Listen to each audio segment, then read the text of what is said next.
franchises have been banging heads for 90 years. Let's go down to the field. Here's Pam Oliver with Clay Matthews. Well, Clay, we've all noticed it, the sky-high confidence of the Green Bay Packers. Explain what's fueling that.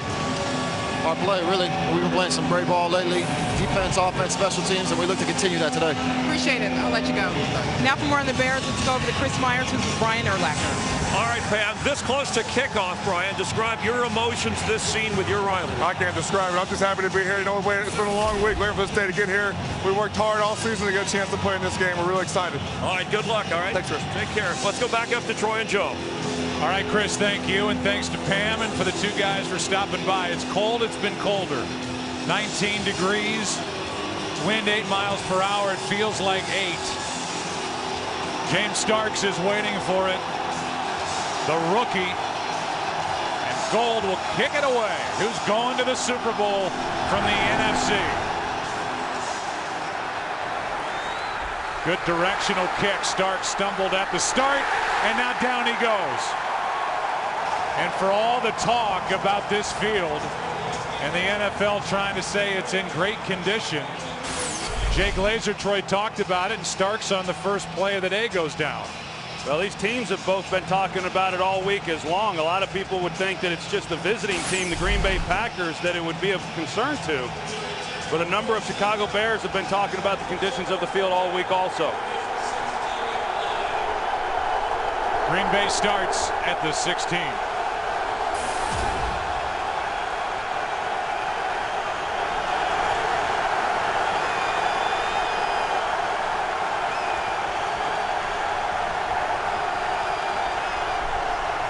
Try and start with a throw. Rodgers has a man, Jennings, and just where he left off against Atlanta. 21 yards to Greg Jennings, and a good start for Aaron Rodgers. Well, it sure was. And Aaron Rodgers, in talking with him coming into the game, he said that he wanted to tell himself to be patient. Well, they come right out of the box, first play of the game. They take a shot to the sidelines, and Greg Jennings, and I know in talking with Mike McCarthy, very confident that they would be able to come out here today and have success throwing the football, and they started off on the first play. So much for just the 12-yard return by Starks. Good field position now, and after the fake handoff, it's Jennings again. 2 quick strikes, and Jennings doesn't go down until he gets to the Chicago 36. First 21 yards, this one good for 26. Come off a play action for Aaron Rodgers. A nice catch here by Greg Jennings. A ball that's behind him, but he's able to bring it in. A heck of a start here after just 2 plays. Say that again, though. Aaron Rodgers told us last week he wanted to be aggressive in Atlanta. Here against Chicago, he wanted to stay patient, take little chunks of yardage as he did in week 3 here in a loss. Well, he's dropped back twice, and he's found 85 twice. And what's happened is, coming off of last week's game where he was on fire against the Atlanta Falcons, here after 2 plays, he feels like it's business as usual. Here is Starks' first carry of the day, and the rookie does not go down. He's been impressive since he's had a chance. He went through Lance Briggs, picked up 6. So a very good start here for Green Bay on the road. Third meeting between these two sides.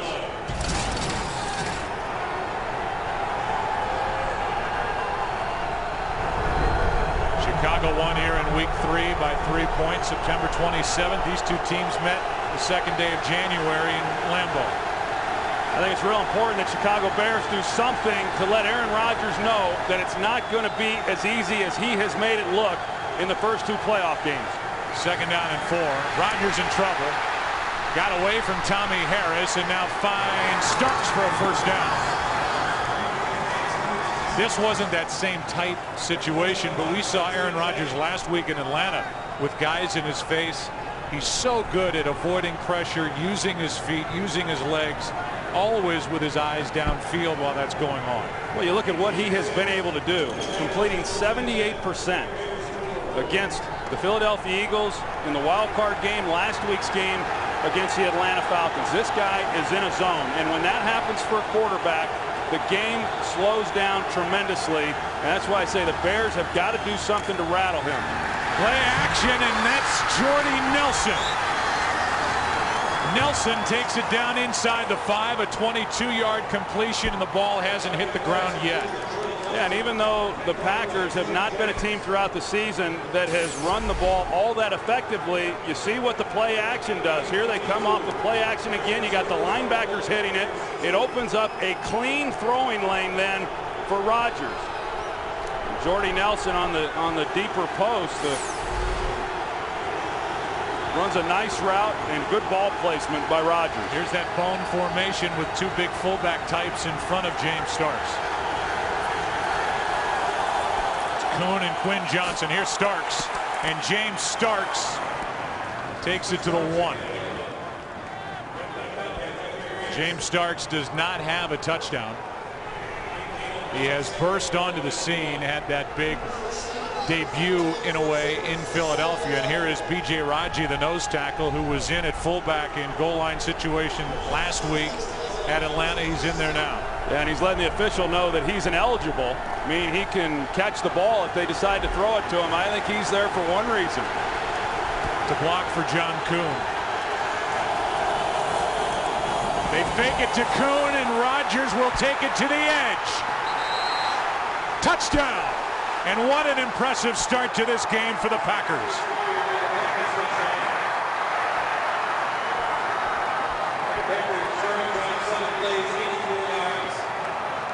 Well, you know, once you get down there and you bring in the big guy, B.J. Raji, that they're going to hit it. But Aaron Rodgers, you see how much depth he gets off of the fake. And because he got so much depth, they were almost able to make a play on him before he got to the goal line there. It was Daniel Manning that had a shot at him. A pretty good call there by Mike McCarthy, knowing that the Bears would be overselling, trying to stop the run, and rightfully so, and then getting Rodgers out the back door. What a drive for Aaron Rodgers. 4 for 4, 76 yards, 3 completions of over 20 yards. And oh, by the way, he can run too. Got to the edge, got it inside the pylon. And a strong start for the Pack here in Chicago.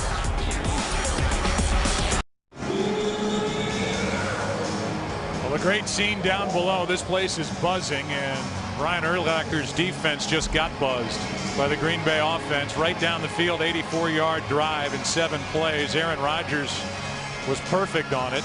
By the way, left tackle Chad Clifton got hit in the head on that fake handoff on the touchdown.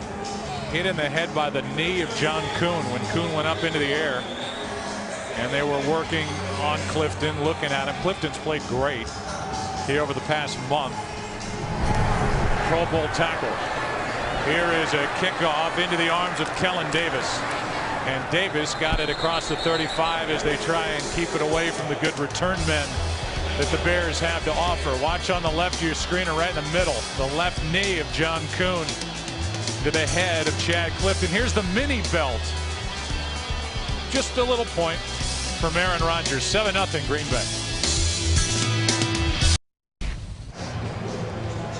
Well, what will the answer be on the part of the Chicago Bears offensively? And they're looking at the neck. They're calling it a stinger at this point for Chad Clifton. But right now the spotlight's on number 6. Jay Cutler, who was terrific against the Seahawks here a week ago. Down 7-0 at home. And starting at the 37. The late handoff, it's Forte. Desmond Bishop right in the middle of it makes the play a gain of 2.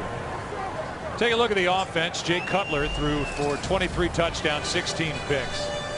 Much better than a year ago. His Pro Bowler is Devin Hester, but he is a Pro Bowler because of what he does in the return game. And Troy, this offensive line settled in after the bye week. They're not outstanding, but they've been much better than the start of the season. And as that offensive line got stabilized, that's really when we saw this offense begin to have a little more production. Here is Cutler, has to step up, and he drops it off to Forte. Room to run, and Matt Forte is down inside the 40. 24 yards until he's brought down by Nick Collins.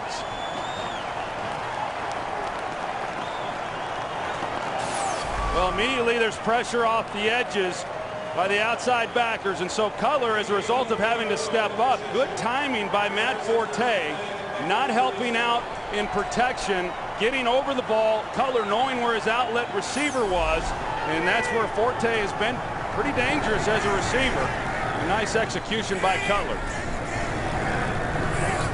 So a first down, and they hand it to Forte, trying to get to the right edge, and there is not much out there. Matt picks up 2. Let's take a look at this defense, coordinated by Dom Capers. Last year, the #2 defense, but they got shredded in the playoffs by Arizona. This year, #5 overall, and we always highlight number 52, Clay Matthews. But so far, this has been a postseason where Tramon Williams, with his 3 interceptions, has stepped into the spotlight for Green Bay. 2nd and 8.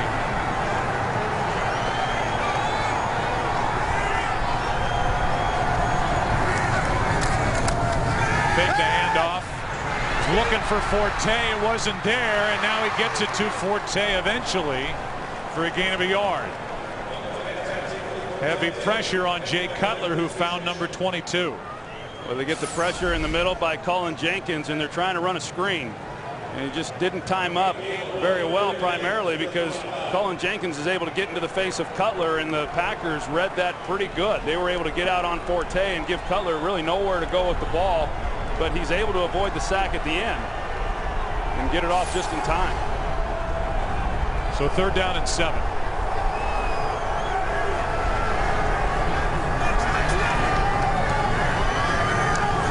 Blitz coming from Green Bay, right up the middle. Bears pick it up. Open, but overthrown is Devin Hester. Cutler had him, and Cutler's bent over with his head down, saying, I just missed an opportunity. He sure did, because Devin Hester runs an excellent route here. He's able to get Charlie Pepper, the safety, turned around, and if he's just able to lay it.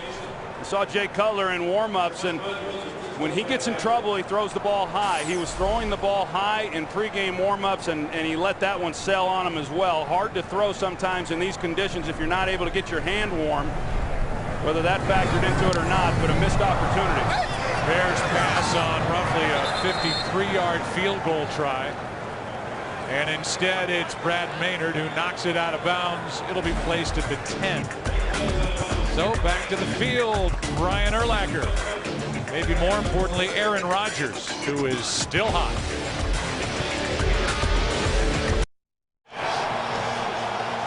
Well, we showed you the injury to Jack Clifton when he got knocked in the head, and so because of that, TJ Lang is now in. He's out at left tackle. Second-year pro out of Eastern Michigan. So the Pro Bowl left tackle is out for Green Bay. And a big hole on the left side for Starks. And James Starks carries it for 16 yards. Harris and Tillman on the tackle. You see the block here by Darren College, the left guard, and he's able to collapse it. Anthony Adams, they double up on him.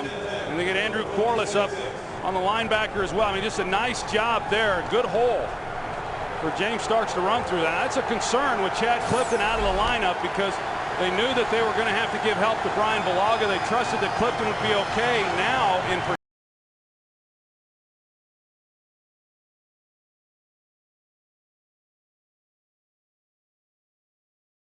yards to James Jones.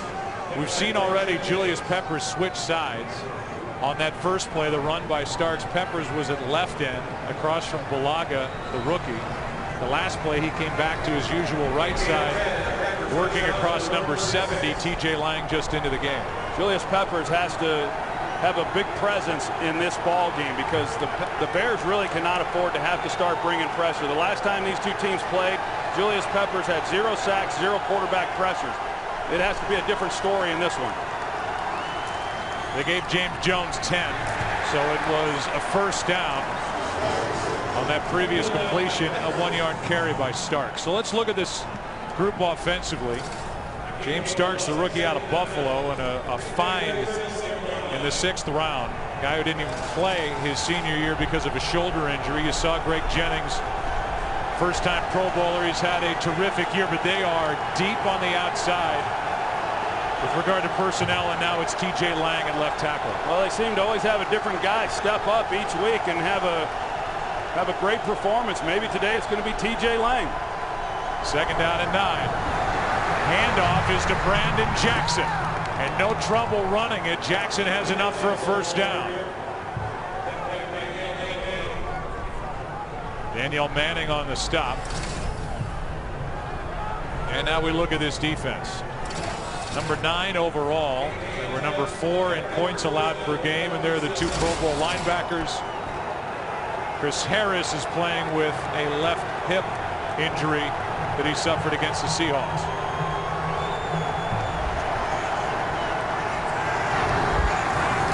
A blitz from Chicago. Green Bay picks it up. Aired out for Jennings. Incomplete. Coverage by Tillman.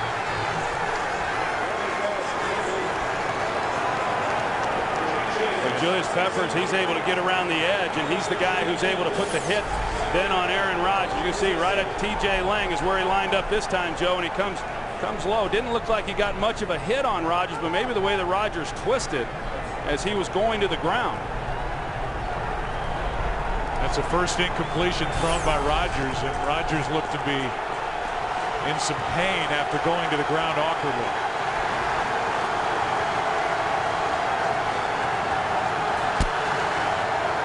Second and 10. Rodgers throws far sideline. Jordy Nelson incomplete.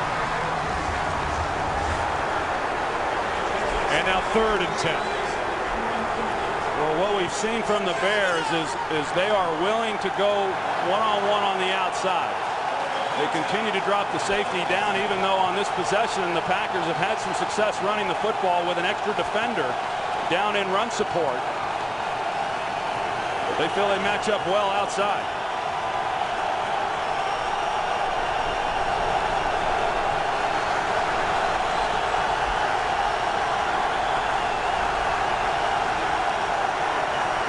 Third down and 10. Rodgers drops it off for Cohn, incomplete. Julius Peppers with more pressure on Aaron Rodgers, and Peppers now working on Lang instead of Clifton. That's something to watch the rest of this game. Well, Peppers is at least letting Aaron Rodgers know that he's there. And the last couple of times now against T.J. Lang, he's gotten pressure. He drove T.J. Lang right back into Aaron Rodgers. Good coverage on the back end of it, and just nowhere to really go with the ball. Pressure on Mastay to try and keep it away from Devin Hester. Instead, it's right down the middle. Devin Bush can't bring down Hester, but a good play is made and a tackle by Matt Wilhelm. A return of just 3 yards. Jay Cutler, it's your turn now. Number 1 goal we'll have is to beat Green Bay.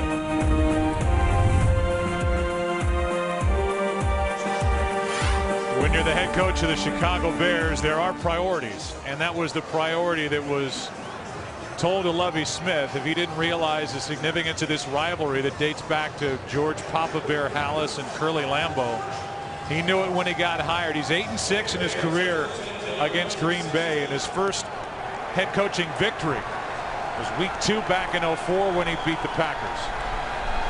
Now these two go head to head. Second playoff game as Chris Williams moved early. Offense, number 74. 5-yard penalty, first down.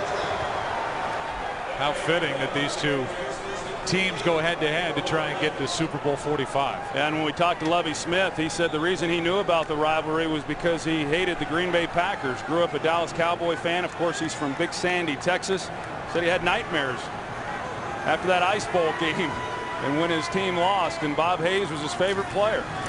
Here's Forte. He's touched it on all but one offensive play so far, and over the left side he gets 3. Woodson on the tackle. That's something that Chicago Troy wants to do, run at Charles Woodson. Woodson had a career high in tackles this year with 105.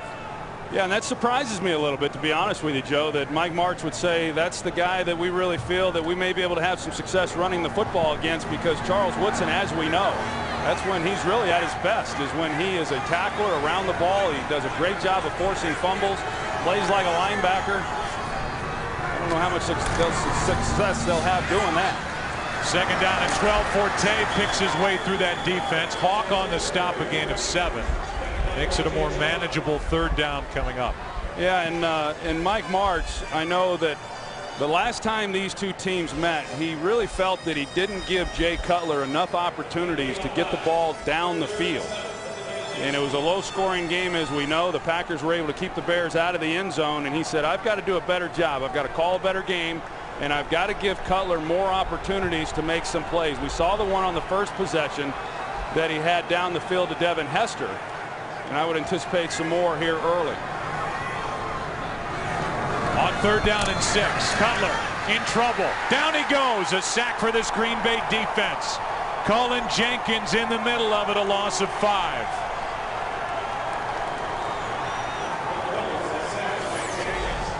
You're going to also see the pressure here. It comes from the outside, and as soon as Cutler then starts to step up, that inside pressure because of where Clay Matthews came from, he's there then to make the play. So a sack on 3rd and 6, Jenkins and Matthews. And now the punt from Maynard with Tramon Williams waiting for it. Has a little room in front of him. And Williams lowers his head and takes it near midfield. An 11-yard return. Bullock's on the stop. 3rd possession for Green Bay as they lead it by 7.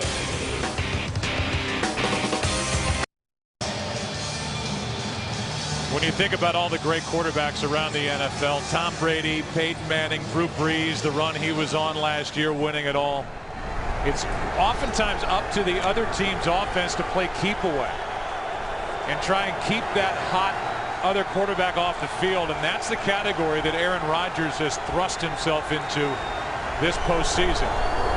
He keeps it here, has time, and finds Jennings, who's to the 30. 21 yards, another 20-plus yard completion. That's his 4th of this game. And you look at these numbers, and this is why I say that. A 98.4 career regular season quarterback rating, best ever. See what he's done in the postseason with a 129.4 rating, highest in NFL history. His first ever postseason pass last year, an interception. Since then, 10 touchdowns, no picks. And he has made it at times in the month of January look simple. James Starks over the right side picks up 3. Urlacher forced him out. Well, and he's off to another good start here in this game, Joe. And you know, if he continues, we're going to be referring to him as Mr. January. I mean, it really is pretty remarkable how well he has been able to play. And I think what would be concerning for the Chicago Bears is if he's got shots down the field, he'll take them. If he doesn't have them, he's very patient. You don't see him throwing the ball into a lot of crowded areas. And even when he does, he's very accurate with where he's putting the ball. Makes Second great down decisions. And 7, and Starks breaks the tackle. He has picked up some tough yards. First guy there was Tommy Harris. Chris Harris there for the tackle, a gain of 1. And Greg Jennings had limped off that previous play, so he was on the sideline. Now on a 3rd and 6, Jennings back on the field. He has been Rodgers' favorite target so far.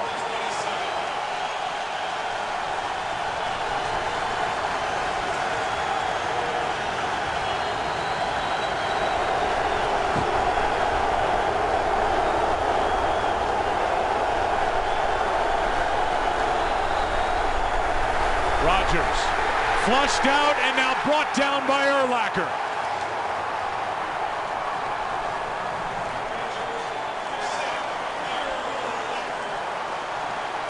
The Bears wanted to be real careful as to when they brought the blitz, but you see Urlacher here.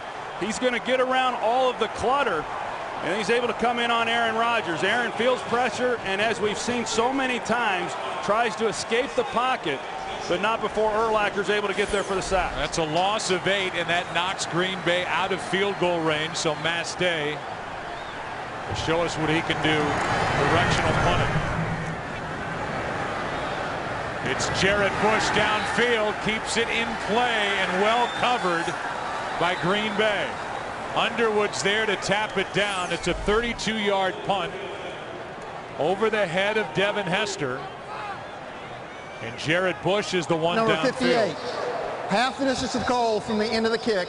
First down. That's against Rod Wilson of Chicago, so that will march it even closer to the Bears end zone. And now Dom Capers in that defense will try and make something happen with Chicago's offense out there. Well, what a great job there by punter Tim Mastay. The last time these two teams met, 8 times he punted. 4 of them he put inside the 20-yard line. He had a bye week last week, Joe. He didn't have to punt 1 time in that win against the Falcons. But I was watching him in pregame warmups. He does a great job. Didn't happen there, but he does a great job of getting the ball to spin and bounce backwards instead of forward towards the goal line. It's Forte, gets out of the end zone and picks up a 1.5 yards. So we talk about special teams, Troy. You and I talked about it during the pregame. You know, you think about special teams and the advantage that Chicago should have because of the presence of Devin Hester. Mastay just hit a beauty. And Chicago's backed up. Also down 7-0 after 1. Back after this, right here on Fox. Ball's inside the 4 as we start the second quarter. Second down for Chicago. Dom Capers, the defensive coordinator of the Green Bay Packers, trying to make the bad J come out. The bad J Cutler when he has turned it over. He's thrown 9 picks in 4 games against Dom Capers and the Green Bay Packers in 2 seasons. Cutler in trouble and just got rid of it. Matt Forte was there in the area. That avoids a sack, which if it happens in the end zone, a penalty happens in the end zone, it would be a safety. Well, the Green Bay Packers go with 4 down defensive linemen, anticipating that the Bears are going to come out and run the football. Of course, there was the change of the possession there because of the end of the quarter, and Mike Martz recognizes that, realizes their best opportunity there is to get the ball down the field off of a pass. But the Packers still able to get pressure on Cutler. Playing conservatively and trying to just get a little more yardage for the punter. It's Forte. Matthews wouldn't let him go. Cullen Jenkins was in there as well, and a loss of 2. Cullen Jenkins was the first there, and he's come to play today. Boy, he sure has, and what a great addition he has been, who missed a number of games, had some injuries, comes back, and you know, he's a big body in there himself, but when you look at that entire group, you know, he's one of the lighter guys at 300 pounds, and at that size, you know, he is able to get some movement up the field. Second straight 3 and out for the Chicago Bears, and Tramon Williams lost the ball, gets back on top of it, was looking for a big return, and now takes it to the 45. He had room to run, but muffed the punt. Corey Graham on the stop. Packers have it and a 7-point lead.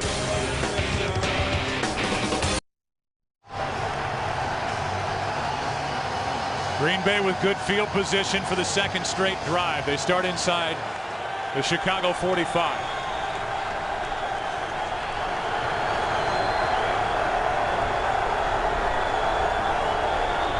Quick throw, and that's Jennings, but a penalty flag stopped the action before it started. Offense number 45. 5-yard penalty. First down. So loud in here you can't hear the whistle. Quinn Johnson with a false start. That erases a nice completion to Jennings. Fox Wednesday, American Idol is all new with a 2-hour event. Be there when Idol hits Milwaukee in search for America's Best Singer. Spectacular new season is just getting started. American Idol now on Wednesdays and Thursdays. Next one Wednesday at 8 Eastern, 7 Central here on Fox.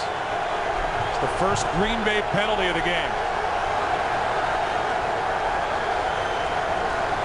First and 15. Here's Starks over the right side. Not much room, and Jennings was out there to make the play. A gain of just 2. Take a look at the offensive leaders. Aaron Rodgers and the Packers marched down the field after the opening kickoff. 7 plays, 84 yards. Rodgers was 4 for 4 on that drive and then ran it in from a yard out. Defense has been better for Chicago since.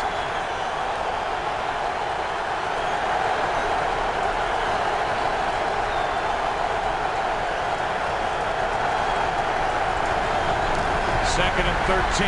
Brandon Jackson out of the backfield has a first down. We've talked about the footing, and Brian Urlacher slipped a bit. Brandon Jackson went right around him for 16 yards. Well, and that's what I was talking about a little bit earlier. You're going to see Urlacher here. They're in that 2-deep shell, not going to give up anything down the field. And Aaron Rodgers showing patience in knowing that they've got the outside receivers double covered, and that then means that Urlacher has to be able to make a play on Brandon Jackson, so it turns into a significant gain just by checking it down. Just a good move. I'm not sure Urlacher slipped at all. Here's Starks with room to move. And James Starks in this running game has had a good start to this game. 13 yards for the rookie out of Buffalo. Yeah, we've talked about James Starks here over the last couple of weeks, and a guy who's got a lot more ability than what you would think for where he went in the draft. And I know this Green Bay Packer organization is awfully excited about him. Once he got healthy and got a chance to get out on the field, he's made some good things happen. This drive as we're the last two without Chad Clifton. Pro Bowl left tackle. TJ Lang is out there. Clifton is in the dressing room with a stinger. That's what they're calling it at this point. Rodgers with good protection floats it for Jordy Nelson. He gets hit by Charles Tillman, but not until he's inside the 5. 15 yards to Jordy Nelson. Well, Major Wright, the rookie, he's going to drop in trying to give run support here. And because of that, it opens up in behind him. Aaron Rodgers could have hit Nelson earlier. Instead, he decided to hold on to the ball and then hit him once he cleared Major Wright. Just a matter of Jordy Nelson then winning on the one-on-one matchup.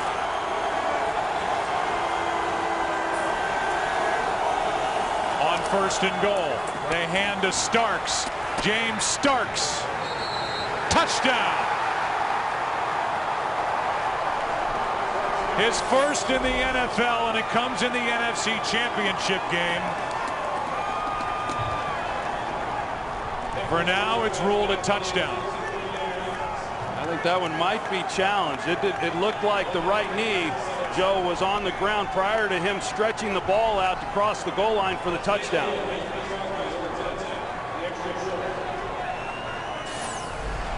I look to my left, and Mike Pereira, former head of officiating for the NFL, has his arms up signaling touchdown. He believes that would be a wasted challenge. Well, and Lovie Smith agrees. Packers are 2 for 2 now in the red zone, and they lead 14-0. A lot of the running game, and it's number 44 with his first ever in the NFL. Briggs tried to drag him backward. Huge smile on James Starks' face. Why not? Up 14.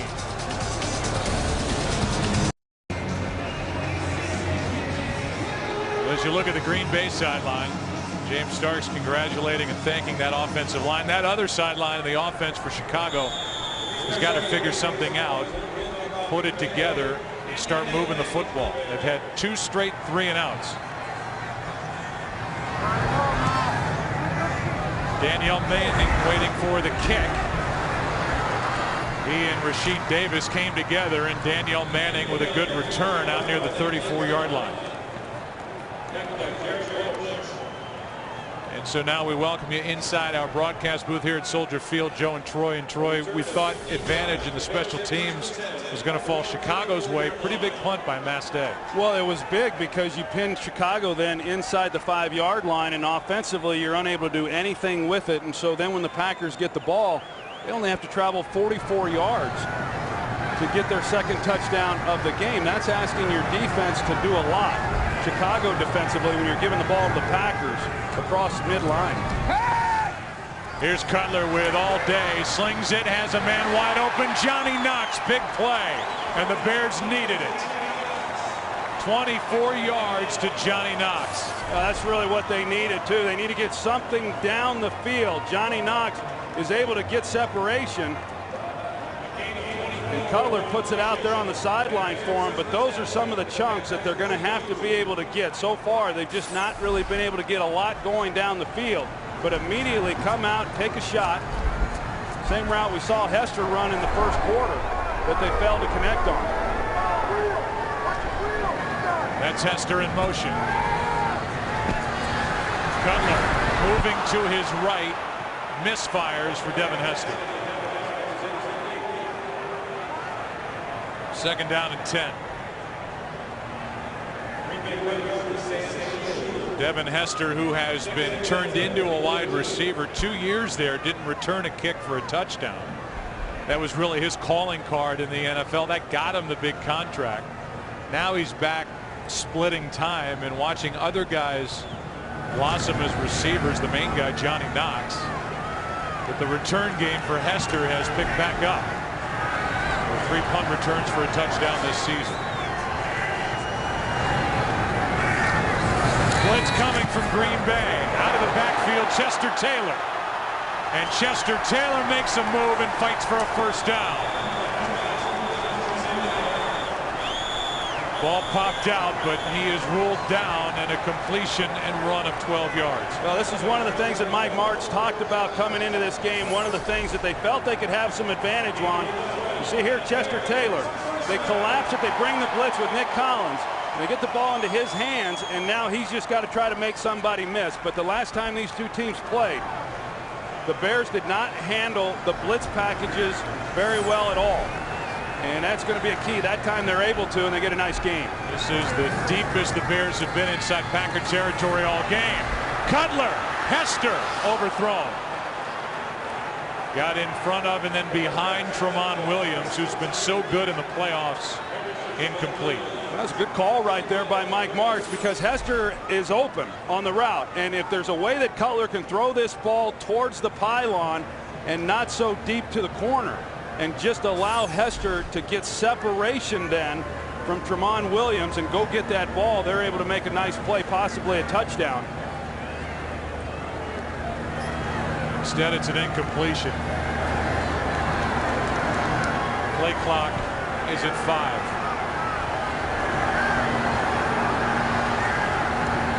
And Cutler has to use a timeout. 2nd down and 10 when we come back. Bears moving the football, trailing by 14. 15 seconds to clock, they get cut.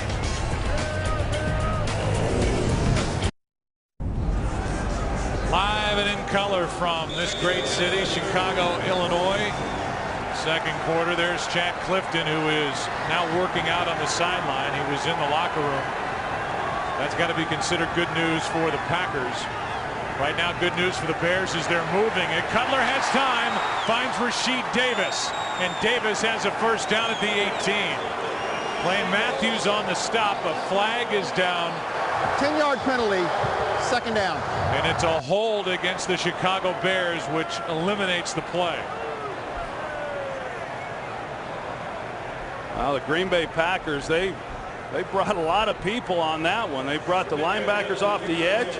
And then Sam Shields from the corner position, who there was no way he was going to be able to get to Cutler in time, opened up a nice place then for Cutler to go with the football, but all for naught with the holding penalty. We didn't hear from Terry McCauley who was guilty. Instead of a 1st and 10 at the 18. It's 2nd and 20 back at the 41.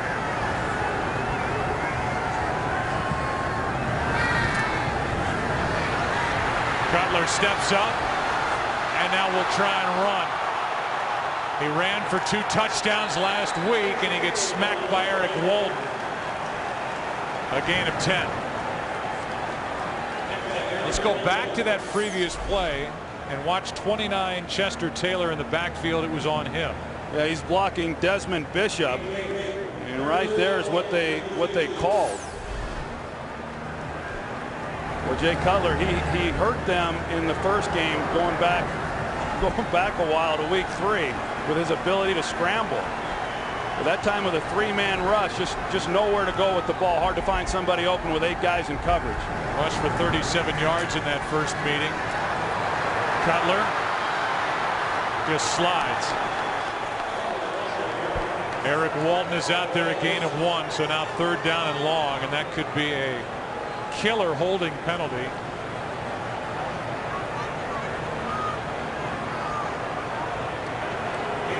On Chester Taylor, and it is 4th down. It's at 3rd. It is 4th, and it's Maynard back to punt.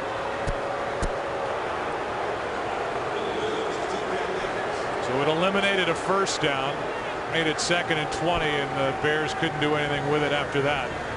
Pass on a 49-yard field goal try, and Maynard toward the corner.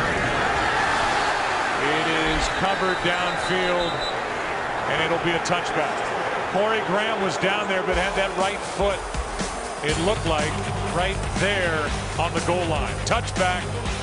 Packers will start at their 20 at 14.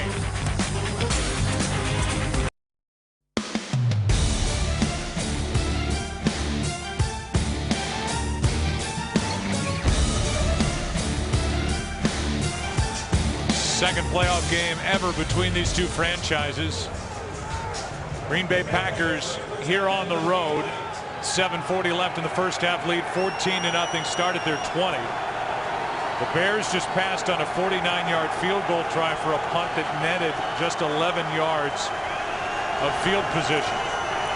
From the 20, it's Starks, and another huge hole to run through for James Starks as he picks up 10. Major right on the stop. Super Bowl Sunday is going to be a good night with a Bridgestone Super Bowl 45 halftime show starring the Black Eyed Peas. Sunday, February 6th, only on Fox. Well, you look at this game right now, Joe, as much as the Bears are struggling offensively to really get anything going, if the Bears are going to be able to turn momentum and get anything going in their favor, it looks like the defense is going to have to create some type of takeaway and give the ball back to their offense with a short field. As of right now, the Packers are averaging over 8 yards per play. Rodgers can run. He's got a first down and more as he outruns Lance Briggs into Chicago territory, out at the 45, and it's a 25-yard run by Aaron Rodgers. You've got to be able to contain him. They do a nice job on the back end of it of not giving Rodgers anywhere to go with the ball. He didn't like it, and then he is able to escape, and it's hard to do when you're not able to control the rushing lanes with your defensive front. This is a guy who's able to get out of the pocket and pick up big chunks of yardage with his feet. That was not a big part of your arsenal in your Hall of Fame career. Unfortunately not. 25 yards, and now Starks keeping it on the ground this time, and Starks gets nothing. Tino Isamoa on the tackle. It's absolutely demoralizing for a defense because, one, you know that they're dropping back to throw the ball, and you hold up, and these are a talented group of receivers that you're having to try to cover, and when you're able to get underneath the throwing lanes, and then for the quarterback to scramble and get the kind of yardage that we just saw Aaron Rodgers get, I mean, that is really disheartening for a defensive unit. 2nd and 10.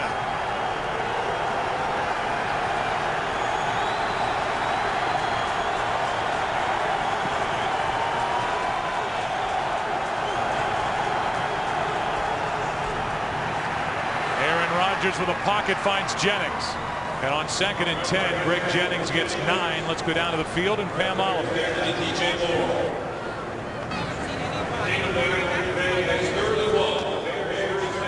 Having trouble with our wireless microphone from down on the field on this cold day here in Chicago. It's 3rd and 1.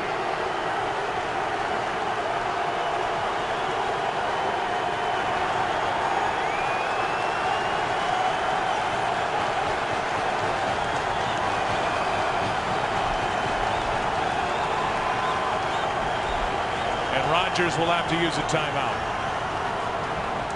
Neither team has converted on 3rd down so far in this game. Packers 0 for 2. Timeout Green Bay, 3rd and 1.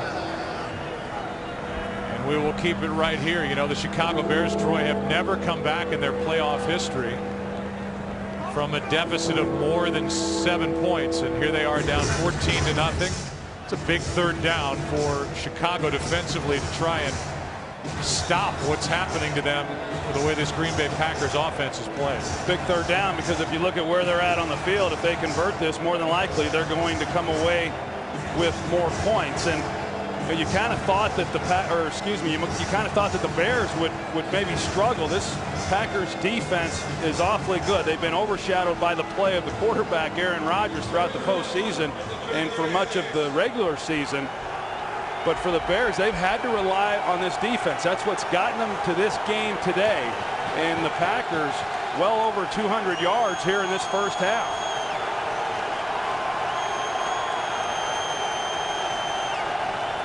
On 3rd down and 1, it's Starks, and he doesn't get it. Lance Briggs, the first guy in to make the play. So now it's 4th down, and it's Mastay, the punter, onto the field. Well, that's a big stop for the Chicago Bears. Lance Briggs, he attacks it coming downhill. They're unable to get alignment off to him. The Packers are, and then he's able to make a tackle on Starks.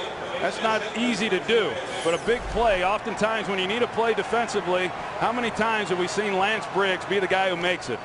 Headed to another Pro Bowl as Hester will stay away, and Mastay with a good punt, but it checked up and went backwards so far that instead of starting inside the 10, by the time it's touched, it's out near the 11. You look at how this season started for the Chicago Bears leading into their bye week. These are actual headlines. They were 4-3, but Troy, all of the issues that they had on the offensive line, you thought, well, this is going to be a lost season. We talked about the hot seat for Lovie Smith, but everything settled down after that bye week. Yeah, it was like it was 2 different seasons for the Bears. There was the first 7 games prior to the bye week, and then there was everything that happened after the bye week. In the last 9 games of the regular season, a far different team than what we saw through the first 7. On 1st down, thrown off his back foot. The pass is incomplete. And good coverage out there on Forte by Desmond Bishop. Bears have just been unable to get anything going, and that's been frustrating, you know, for much of the season for offensive coordinator Mike Martz. I know we were talking about those first 7 games, and you know, he said early on we're just trying to call plays to basically survive. And you know, over the last 9, then it got to where he could actually start trying to game plan and have some success. We all know how they then started relying more on the running game. They've just not been able to get anything going, whether running the ball or throwing the ball here in this first half. On 2nd down, Cutler throws incomplete for Olsen, but a penalty flag flies in the secondary. And it's a defensive hold, which carries with it an automatic 1st down. Prior to the pass, holding defense number 38. 5-yard penalty, automatic 1st down. They get Tramon Williams. Yeah, right in the slot, and he can engage there up to 5 yards, but then you've got to be able to let him go. That's a good call there by the official. It's the tail end of it, and able to get pressure there on Cutler, knocked him down again. That was Eric Walden who was in there to lay the hit on Cutler. He sacked Cutler 3 times in that January 2nd meeting in Lambeau. Yeah, that was kind of his coming out party.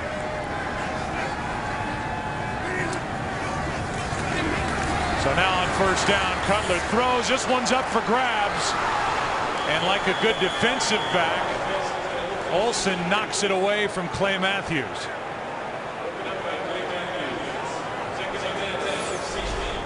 Well, Cutler has another guy right in his face, and you're going to see as he's trying to turn this one loose, immediately he's getting hit by B.J. Raji, and as a result of that, the ball flutters on him. That's a great job by Greg Olsen, because as we've seen so many times, when the ball's in the air, these Packer defensive backs and linebackers, they do a great job of attacking it and making the interception, but Greg Olsen's able to keep that from happening. Cutler started 4 for 10 for 61 yards. He hands it to Forte. Nice hole for Forte, who has a 1st down out to the 30. 13-yard run for Matt Forte, who was number 4 in the NFC with over 1,600 yards from scrimmage this season. Yeah, I'll tell you, as a quarterback, 2nd and long, and you've been getting hit the way that Jay Cutler has, that feels good right there when you can come back on a simple little draw play and pick up the 1st down. Here is Forte again.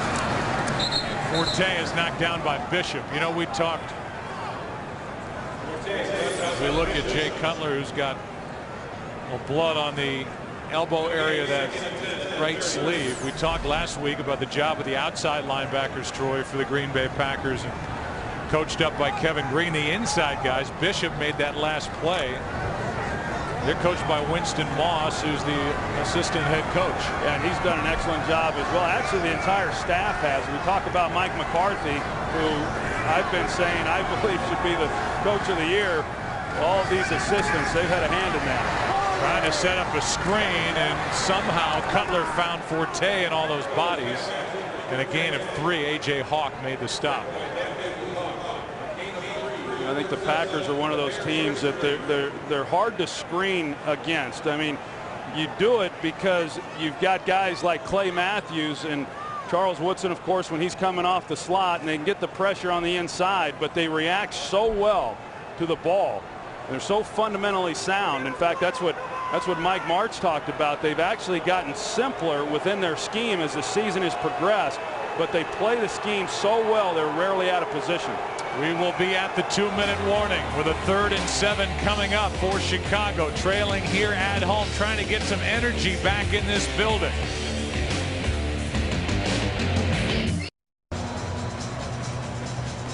As always, we want to welcome the men and women in uniform serving around the world, watching today's broadcast in 175 countries on AFN, the American Forces Network. Thanks for all you do, and we hope you are enjoying this one from Soldier Field. Cutler has only 1 completion to a wide receiver. He is stripped of the football. Forte is there. Sam Shields made that play, and they're going to mark Forte down.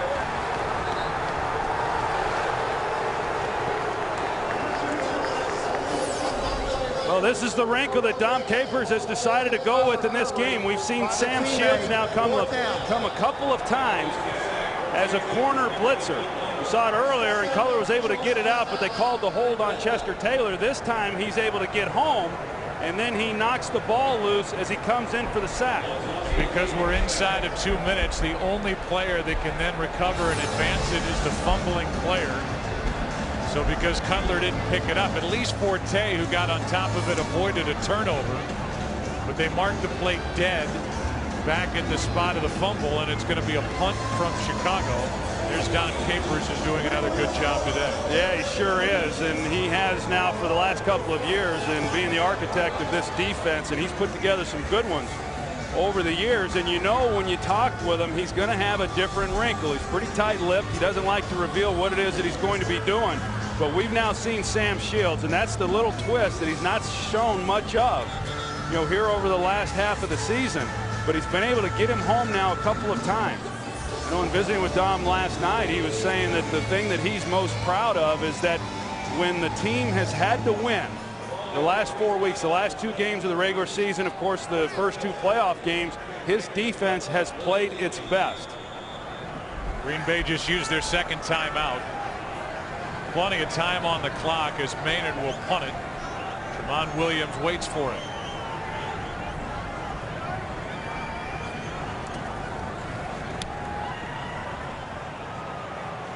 Williams is going to stay away, and that ball hops out of bounds. The punt from Maynard traveled 42 yards. Let's go down to the field and check in with Pam Oliver. Well, Joe, as I was trying to tell you earlier, for all the discussion about the field, I haven't seen anybody on the Packers sideline adjusting their shoes or complaining about them. A lot of the Packers who came out early tested 3 cleats before the game. John Kuhn did tell me that the 5/8 of an inch works best, but so far no complaints really about the shoes. Yeah, and we've really only seen, Pam, that 1 slip which came on the opening kickoff by Starks. And Mike McCarthy actually thought the field would be an advantage for the Packers in pass protection because of the defense for the Bears not being able to get their footing. Udonije coming off the edge. Rodgers steps up, will run. And he outruns Urlacher to the sideline as he hops out of bounds with a 12-yard pickup and a 1st down. This February, see NASCAR's biggest race like you've never seen it raced before at the newly paved Daytona International Speedway, where drivers can now go 3 wide. Sure to be the most competitive and exciting Daytona 500 in recent history. NASCAR on Fox season begins with the running of the Great American Race, February 20th, 2 Sundays after the Super Bowl, only on Fox. One timeout left for Aaron Rodgers, who throws low, trying to get it to Greg Jennings along the sideline. You know, this first half here for Aaron Rodgers hasn't been quite as sensational as what we witnessed last week there in Atlanta, but even that throw there, his worst of the first half, only his 4th incompletion here this afternoon. And talked about it coming in that the Bears were going to have to be able to do something to get Aaron Rodgers out of his rhythm, and they just have not done it. I mean, you watch Aaron, even when he's scrambling and he's finding guys down the field, still very, very comfortable within the pocket. Packers have already rushed for 103 yards in this game. Over the middle, Jennings makes the catch, takes a seat with a 9-yard pickup. Donald Driver, rather, and he is now on the board with his first catch. Driver, who is kind of the old pro around here, knowing that you don't get these opportunities very often, as Rodgers, with a quick snap count, plows forward, has a first down. I mean, the energy, Troy, in this building, which was loud. I mean, the loudest it's been so far, really, was during the Star Spangled Banner. You're right. You're right. And you look around, and these fans are you know, they're wanting to have something to cheer about, but the Bears just haven't given them anything to do that. Backpedaling as he throws low, and there's a turnover. Off the hands of Driver and into the arms of Briggs. A low throw, and it's turned into an interception. Aaron Rodgers is wondering what the heck happened. You know, a low throw, you know, tough catch there for Donald Driver, and you saw that Driver was being kind of casual about it after he was unable to catch it. Not a ball that you would expect to be intercepted, especially considering, you know, how much space he had between him and Lance Briggs, but Briggs being able to make then the reflection for the interception. That goes down as an interception for Aaron Rodgers. It might be exactly what Chicago needed. Backpedaling as he throws. This is Forte. Cutler hits him across the middle, and Matt Forte is out of bounds with a nice gain of 17. Got a good block from Devin Hester. Yeah, this crowd's starting to get excited now, and you talk about momentum shifts in a game like this, and the Packers methodically moving the ball, and the Bears couldn't afford to give up any more points there before the end of the first half. And you give the ball right back to the offense, you come back, and this would be huge for the Bears to be able to come away with any kind of points here before the end of this first half. That for Aaron Rodgers was his first interception thrown in 119 straight postseason passes. Will it turn into something big for Chicago? Knox downfield, the rookie Shields makes the play, and Sam Shields returns the favor. This kid, who was a college free agent, Sam Shields, played corner only 1 year, has been terrific. He was terrific right here as well. He's in great coverage. He's a hard guy to outrun. As fast as Johnny Knox is, Sam Shields is every bit as quick, every bit as fast, and he goes up like the wide receiver right there at 5'11". He goes up, and he's able to make a play. Johnny Knox looked to be trying to locate where the ball was, is unable to make a play on that ball. And we talked about March wanting to take some shots down the field, but just an excellent play there by Sam Shields. They're going to review it. You could see a little movement of the football when Shields went to the ground. Sam Shields, a former wide receiver with good ball skills, up to grab it. It is a booth review here in Chicago.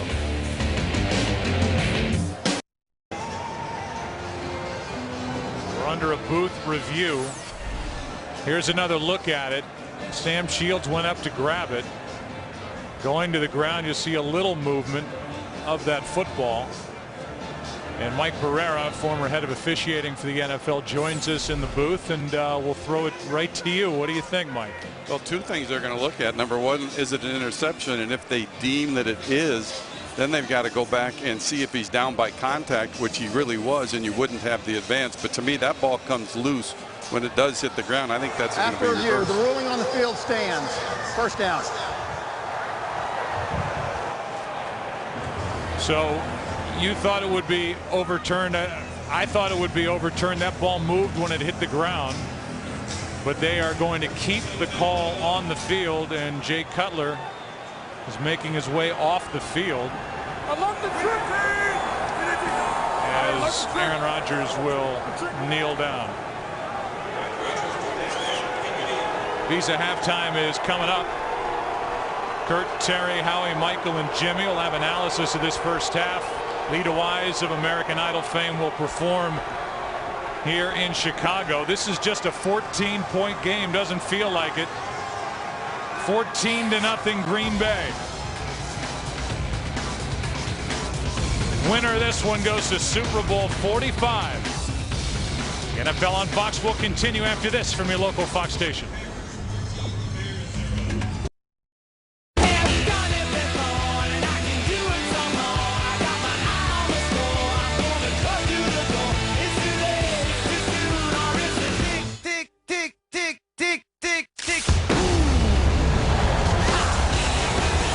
Here's the score as we begin the third quarter here in just a moment. You can follow your favorite team all season long. Let's go to itunes.com/NFL.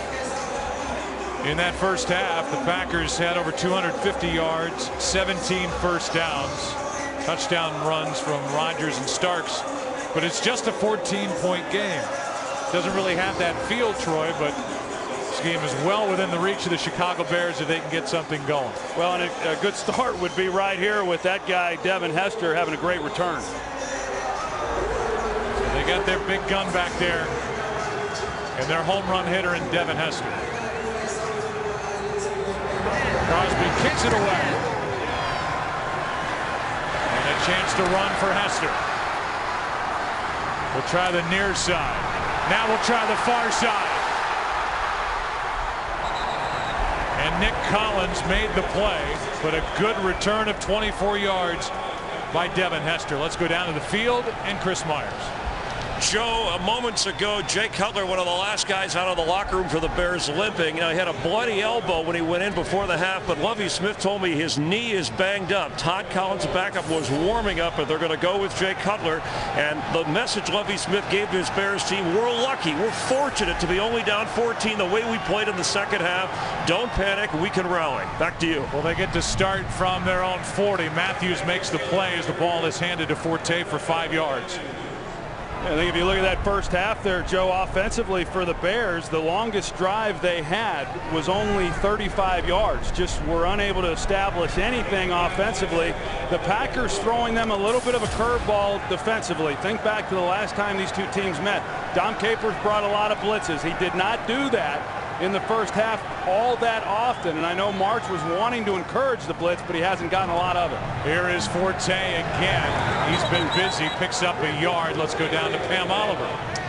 Well, the Packers were a quiet, focused team as they headed into the locker room. I asked Mike McCarthy the #1 priority. He said offensively, we have got to maximize our possessions. Defensively, he said we have to keep them out of the end zone. Then he repeated it. We have to keep them out of the end zone, period. Joe, back to you. All right, Mike McCarthy, who is in his 5th year, he took his team to the NFC Championship game back in 2007. His 2nd year. He had Favre at quarterback. Now he has Rodgers. He's watching his defense on 3rd and 4.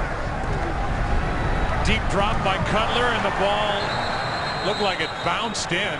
They're calling it incomplete finally. Hester caught it on a hop.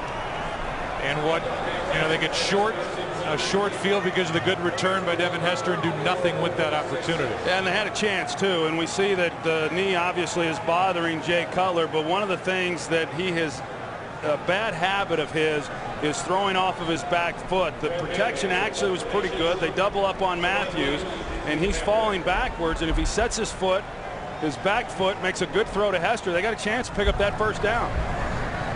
Chicago's now 0 for 6 on 3rd down, and that's their 3rd 3-and-out. A drive that started at their own 40. Tramon Williams will stay away, and it is picked up on a hop by Corey Graham.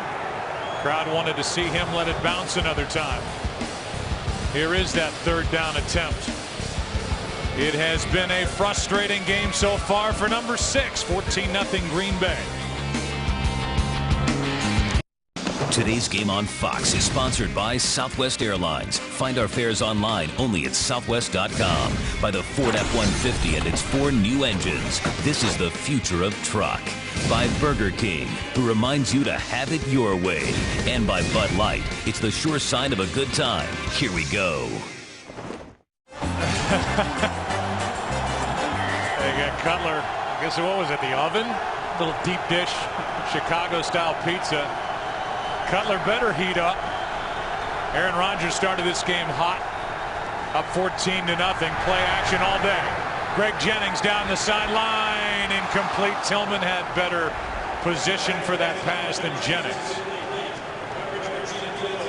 We talked about it coming into the game and how Peppers was really going to have to be a factor in this one. And for the most part, the Packers have done a good job on him. Of course, they help out with Quinn Johnson and Peppers trying to take an inside rush. But they've been able to block him up. And when they have been able to get pressure on the outside, those inside blockers for the Packers have been so good that it's allowed then Rodgers to scramble. He's picked up some nice yardage running the ball. Tillman had 5 picks during the regular season. That was a chance for one there. As Starks spins and Idonije throws him backward, a gain of 2.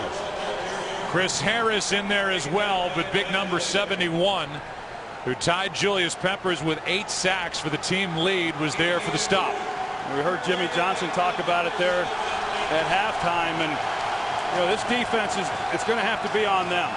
They're going to have to make some stops, but more importantly, they're going to have to create some more takeaways. We saw the one with Briggs. They were unable to do anything with it, but they need another one.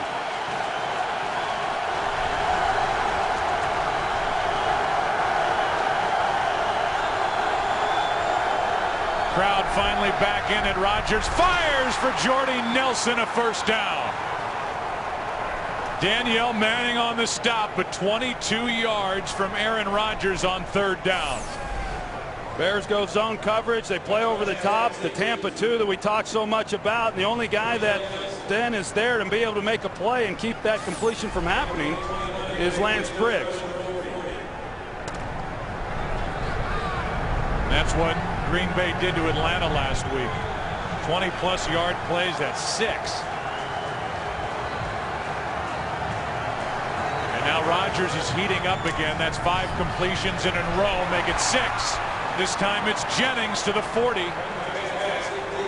Major Wright on the stop.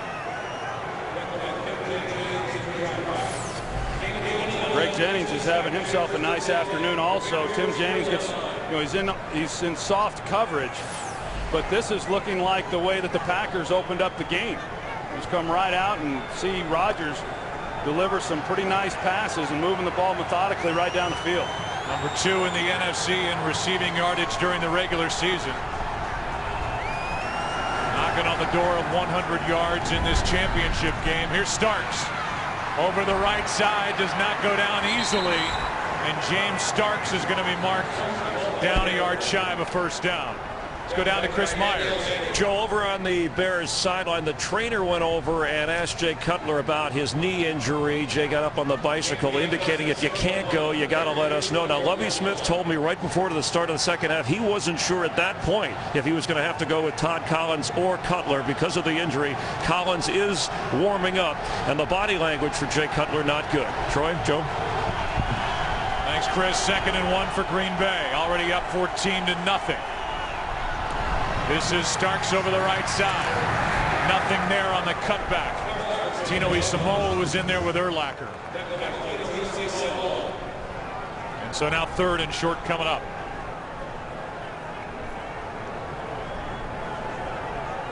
The total yardage, Green Bay over 300 yards of offense. Chicago just over 100. It's 3rd and 1.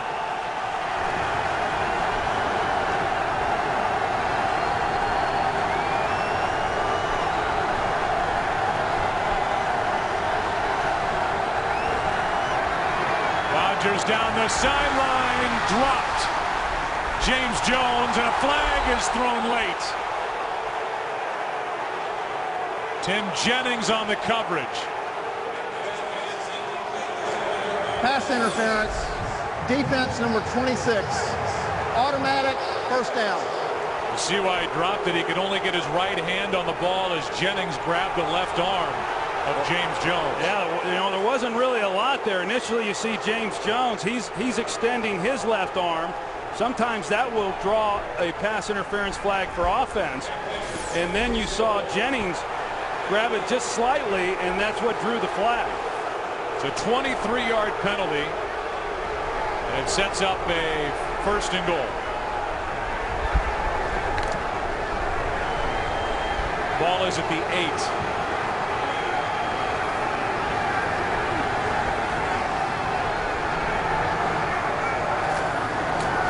Starks takes it. Julius Peppers, who's good against the run, there for the tackle, a gain of 2. I just think you look at the second half and the things that really kind of had to happen for the Chicago Bears. They get the opening kickoff. They get a nice return by Devin Hester. They do nothing with it, and they punt. And you see the Packers just go right through this Bears defense. I mean, this has been the heart and soul of this Bears team all year long, but the Packers already in the early going of the 3rd quarter over 300 yards, almost the season averages that the Bears have given up each week. Now 2nd and goal. Rodgers keeps it, fires it back at the end zone, incomplete for Driver. Jennings on the coverage. 3rd and goal.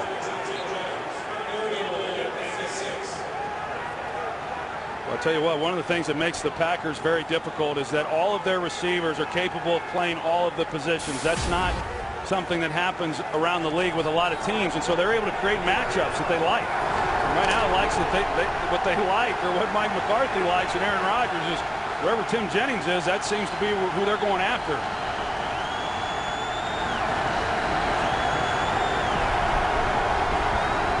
It's 3rd down and goal.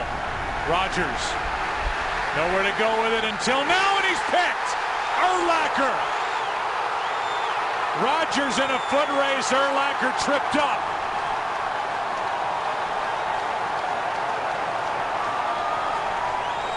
Aaron Rodgers made the tackle. A 39-yard return, and this defense for Chicago just gave the Bears and these fans what they needed. And instead of Cutler, it's Todd Collins taking the field for Chicago.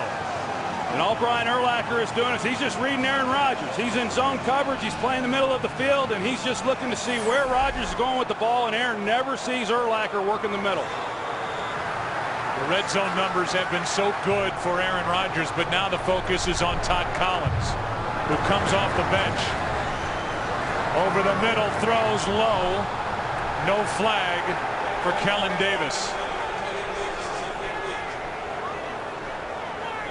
So Cutler is on the sideline. Chris Myers reporting that it's a knee. And Jay Cutler will watch with the rest of us as we go back to that interception, and it was Aaron Rodgers who may have saved a touchdown return for Brian Urlacher. Well, as much problems as the Bears have had offensively, no question. I mean, a huge job by Aaron Rodgers getting him to the ground. And now a false start. False start, offense, number 68. 5-yard penalty, 2nd down. Let's go down to the field, and Chris Myers. Chris. Joe, the first smile from Jay Cutler came on that Urlacher interception, first smile of the day, but officially it is a knee injury and questionable for Jay Cutler the rest of the way. For a Bears offense that so far has had 7 possessions, they've punted it 6 times and turned it over once. Well, there's nothing there by watching Jay Cutler to suggest that he's going to be coming back into this game. They say questionable, I understand that, but the fact that he's or do some movement on the sideline, I think his afternoon's over. 2nd down and 15 now with Todd Collins. He is hit as he lets it go. Incomplete. It's 3rd and 15. Todd Collins during the regular season was 10 of 27. No touchdowns, 5 interceptions, and threw for just 68 yards. And overall, in a 16-year career, he's 10 and 11 as a starter. His elbow is hit. by Cullen Jenkins on that last pass. And if he doesn't get any better protection than what he had there, it's going to be a long afternoon here in the second half for him as well. Cullen Jenkins, we've seen a number of times. That time the Bears had two guys on him, Olin Kreutz included, and he went right through him. Collins out of the shotgun on third down is picked off by Collins. Nick Collins with the interception, and Olsen forces him out of bounds. The question is, was it a clean catch on the pick? That ball bounced. Bennett knocked it into the ground. That's got to be challenged by Lovie Smith. We'll take a break here at Soldier Field.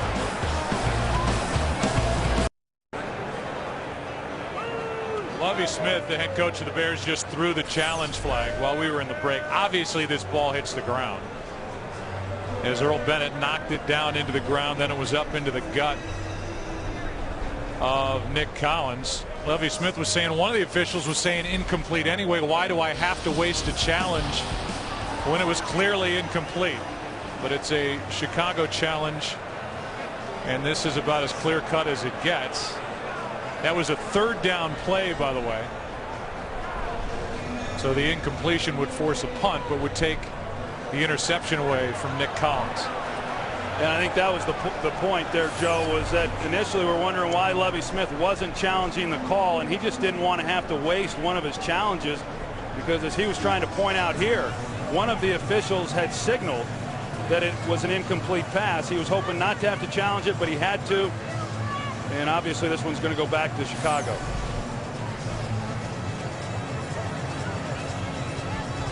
So now the Bears, who have been overwhelmed on offense by this Dom Capers defense of the Green Bay Packers, have to go to their bench and call on Todd Collins. After the ball hit the ground and the pass is incomplete. It'll be 4th and 15 from the 40-yard line. Clock's correct. There is no charge timeout for Chicago. So the first challenge of this game is successful.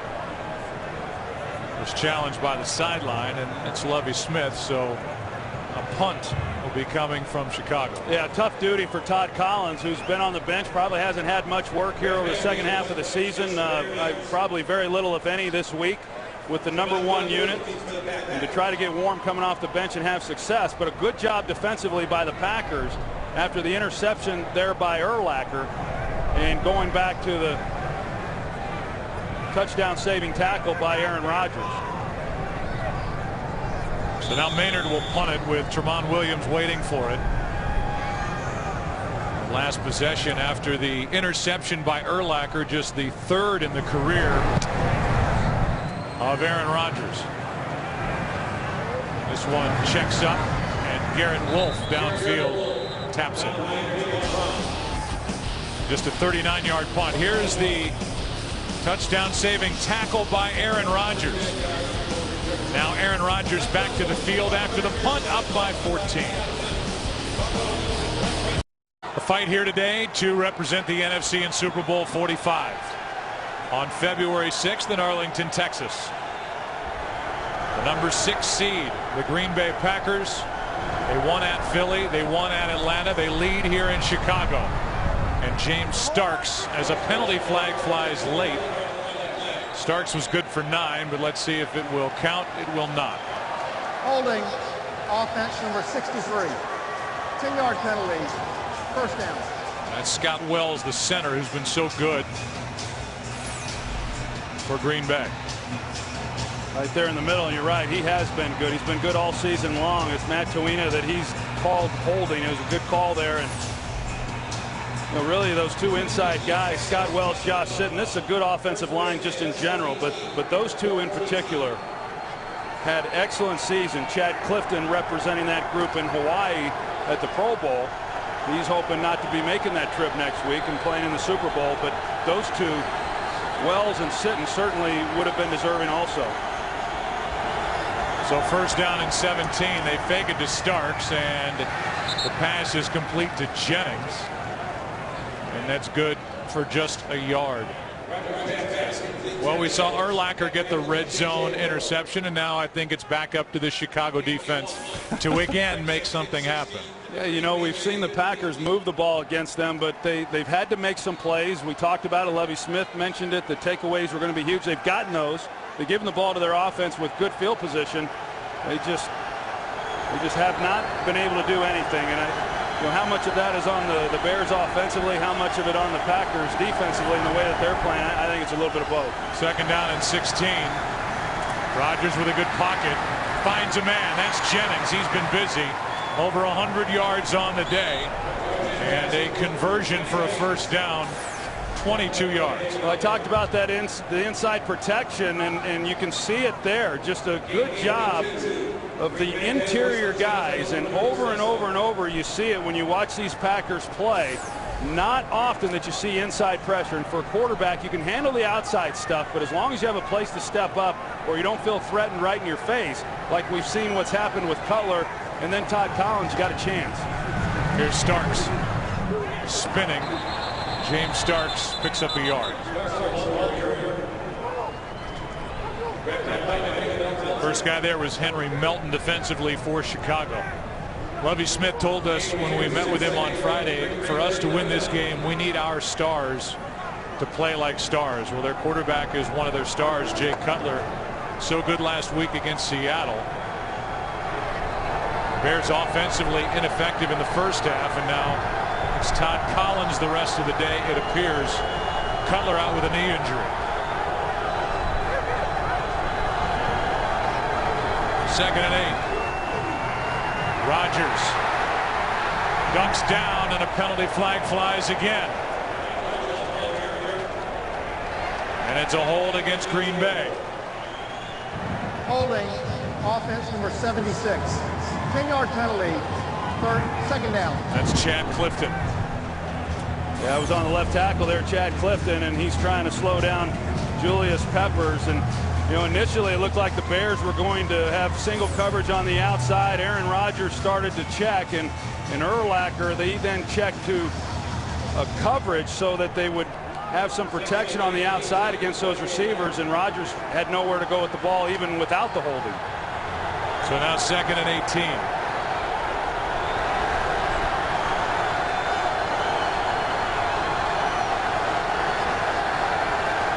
Lee starts this play in the backfield to help out with protection. Peppers with a little bit of pressure, and the pass is complete to Jordy Nelson along the sideline, good for 10. They went after Tim Jennings again. And now it's you know, third and long here, and you know, for the Packers, who started the game off not doing very well on third down, they have gotten it going here on the more recent third downs. And it's third and 8.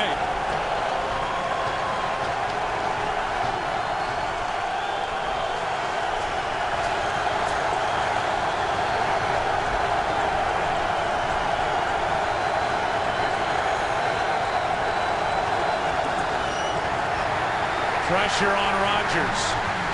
Moves away from it. And now throws it out of bounds. And a good piece of work by this Chicago defensively. Chicago team had pressure with DJ Moore off the edge, and it's a hold on third down for the Bears defense. Well, Rodgers was expecting pressure, so he brings him in. You see him wave him in there. He brings in Andrew Corliss to solidify that right side. The problem is they bring DJ Moore off the opposite side. Now John Kuhn, he gets over and picks it up, but he was wanting to hit Greg Jennings over the middle of the field, but Urlacher was able to get underneath it. Aste hits the punt. A chance for Hester, and he just slides down. There's the footing. Legs went out from under Devin Hester. Any chance for a return was gone with that. Just a 2-yard return. Bears have it down 14. It is the NFC Championship game here in Chicago. There's the weather. Bears looking for their first points, and now if they get them offensively, it'll be with Todd Collins at quarterback. Here's Forte. And Forte is brought down by Hawk, but he wasn't alone. Raji was in there, as well as Ryan Pickett. Terry Kurt and the NFL on Fox All-Stars are heading to Hawaii for a Pro Bowl party. A special enhanced broadcast. More Mike players than ever before. Super Bowl week kicks off with The 2011 Pro Bowl next Sunday at 7 p.m. Eastern, 4 p.m. Pacific, only on Fox. And a little advice to all those going over for the Pro Bowl, those players, don't leave early. They kind of frown on that there in New York. Here is a second down carry by Forte. Across the 25, a gain of 8. You should know about that, leaving early. Sometimes you get summoned there onto Park Avenue with a meeting with the commissioner after something like that. Yeah. Had more pressing issues than watching your fellow NFC teammates try and do something about the Pro Bowl.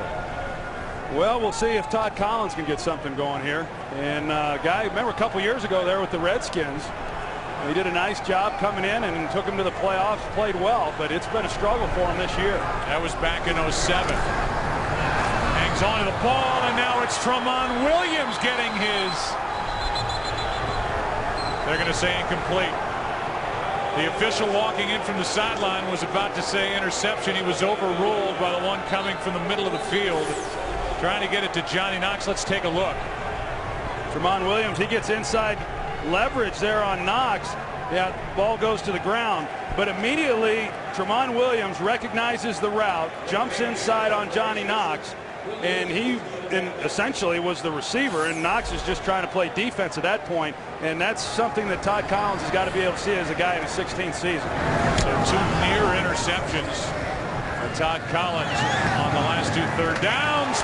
Ill-advised touch of the football by Tramon Williams, but it was Brett Swain getting on top of it. There's a flag down back at the 30.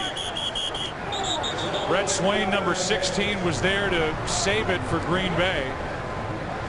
But there's a flag down anyway, and an ineligible man downfield called against Chicago.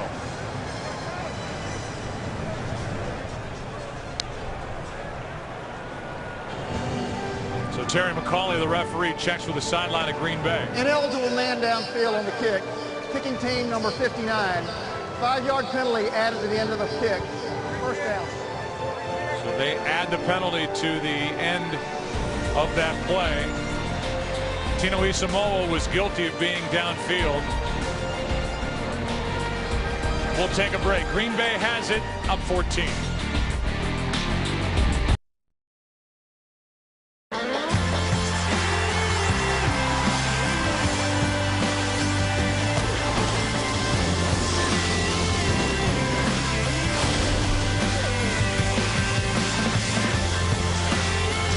Some of the all-time greats in the history of the NFL have worn these 2 uniforms. And in this second playoff game between these 2 franchises, the first coming back in 1941, a game that the Bears won 33-14 at Wrigley Field. It's now Green Bay on top here in January of 2011. 14-0, under 3 to play third quarter. Bears are hanging around. Play clock was at 1. John Kuhn carries it and pushes forward for 2. Urlacher in there on the stop. Yeah, and here's what happens is Aaron Rodgers comes up, and as soon as he starts to check, you're going to see Urlacher. It looks like he's rolling the dice. That's the signal for this week to get them into coverage, and they're too deep shell. But Rodgers was anticipating that, so he actually went with the running play, and at the end of that, Rodgers was visibly upset with the execution of the play, because when it was all said and done, he had called the perfect play against that defense, and yet they didn't get anything out of it.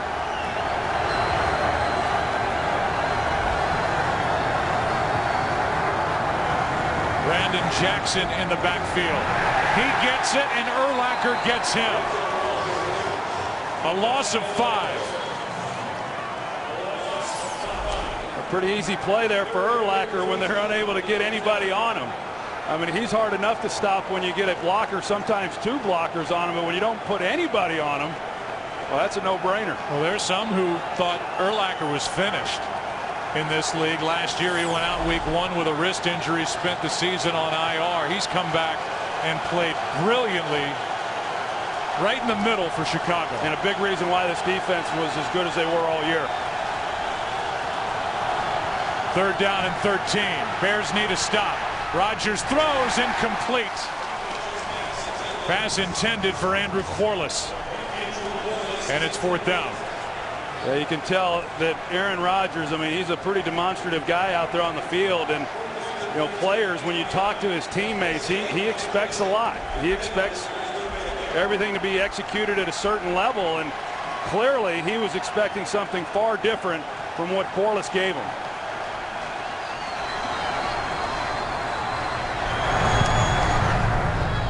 Devin Hester pushed toward the sideline. Having to run across the field and was stopped by his teammate. There is a flag down back at the Green Bay 29. Rod Wilson ran into Hester on that return, and now it's an ineligible man downfield against Green Bay. Meanwhile, Caleb Haney. Ineligible man downfield on the kick. Kicking team number 35. 5-yard penalty. Replay 4th down. And if you have Devin Hester on your side, you make him repunted, which is the Bears' option. But Caleb Haney was about to take the field. 3rd-year pro out of Colorado State, a college free agent.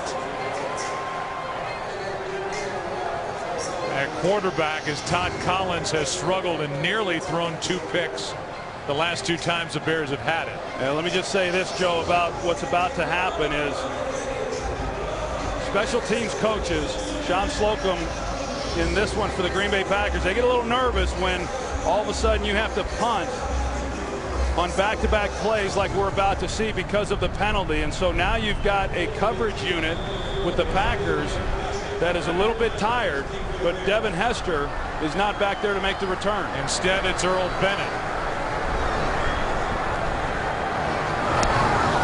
And it's a line drive punt and a beauty. How about the day for Mastay? That was fielded back just outside the 10. Room to run for Bennett, who almost lost the football. Bishop almost stripped him. Francois made the tackle, and a good return by Earl Bennett after a 65-yard punt of 21 yards. Let's go down as Caleb Haney takes the field to Chris Myers. And Joe, that was the discussion on the Bears bench. One of the reasons Haney is in the game, although limited with experience, his mobility, something that Todd Collins lacks, they think can help this offense. As for Jay Cutler, he told the medical staff that he did not know when he hurt that knee. It was obviously somewhere in the first half that has kept him out of this game. Let's go back upstairs. All right, so Caleb Haney, number 12 at the controls. He played this season in relief of Collins. His forte carries it for a 1st down, a run of 11 yards. Pepra on the stop. Well, you think back to during the regular season when Cutler missed those games and they brought Todd Collins in and he struggled. You talked about some of the interceptions that he threw in that game, and there was a time where Todd Collins then became the 3rd quarterback and Caleb Haney was the backup. Caleb Haney in his career has played in 5 games. He has never made a start in the NFL, and he's completed only 8 passes in his NFL career. Again, it's Forte, Pickett on the stop, and a gain of 4. I'll say this, I mean, we've watched Green Bay go up and down the field as we're running out of time in the 3rd quarter. Rodgers threw the red zone interception, and the Bears have been able to hang around. They're down by 14 points and now have Caleb Haney at quarterback. On to the 4th we go. Back after this from your local Fox station.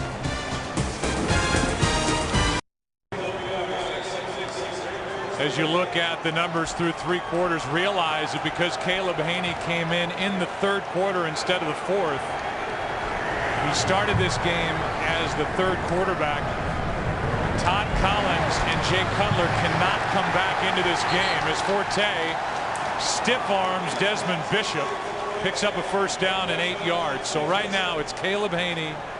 Collins is finished for the day, as is Jay Cutler. They cannot come back into this game. Yeah, which is somewhat surprising for the Bears, because had they have waited just basically till the end of the 3rd quarter, Caleb came into the game with under a minute to play in the 3rd quarter, that then they could have at least put Collins back in. But yeah, he goes down, and now they're putting another body back there, but it's not a quarterback. Trying to move this team is Caleb Haney. Moves out to his right,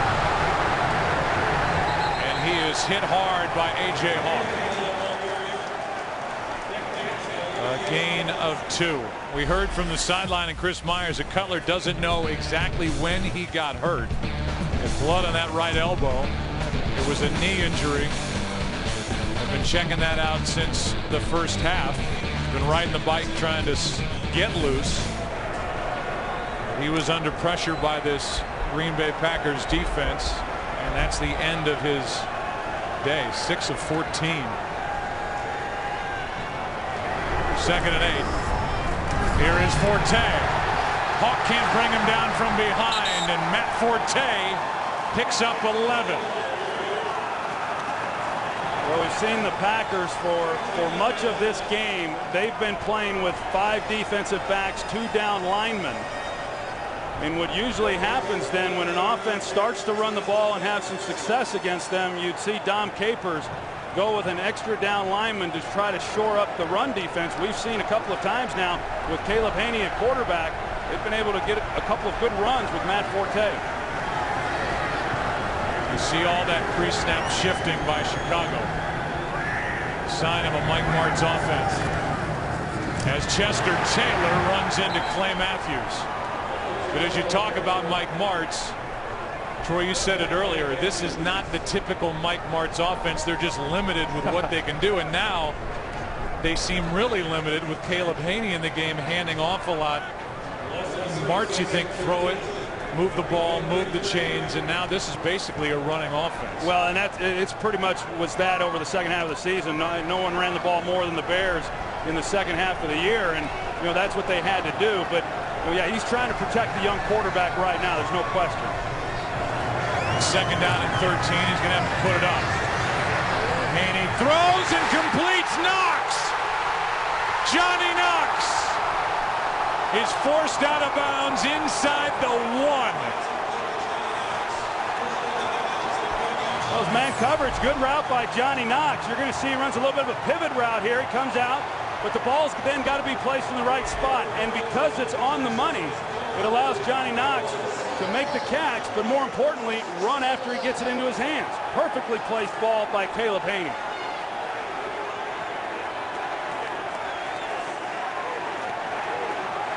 There is no challenge as it's 1st and goal from inside the 1.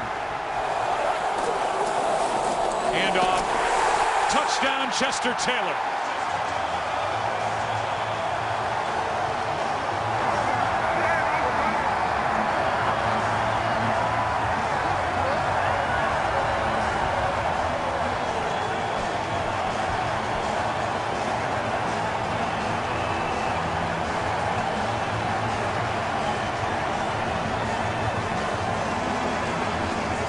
We just saw the first smile on the face of Jay Cutler. He's on the sideline watching Caleb Haney take the Bears down the field and into the end zone. Chester Taylor pounded it in. Things just got a whole lot more interesting. This game just completely changed. It's a 7-point Green Bay lead. With Cutler in the game, 7 possessions, 6 punts, and a turnover. Collins did nothing in 2 possessions. Haney, 1 for 1, 7-point game.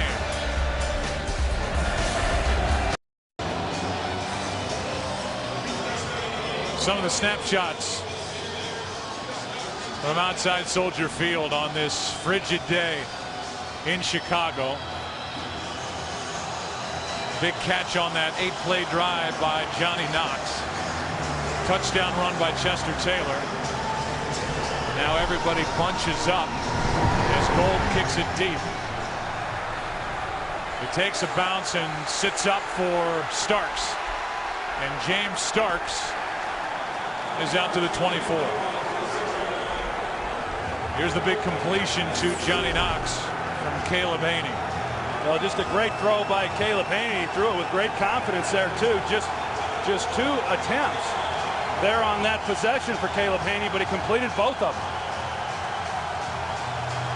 I think you go back, Joe, to that opening possession for the Green Bay Packers to start this second half. They were driving the ball methodically down the field. Looked like they were going to go up 17-0 or 21-0 potentially. The interception by Urlacher. Chicago didn't do anything with it. but they kept them from putting any points on the board. And now on first down, it's Starks over the left side, and the play is made on the edge. Tillman was out there along with Urlacher.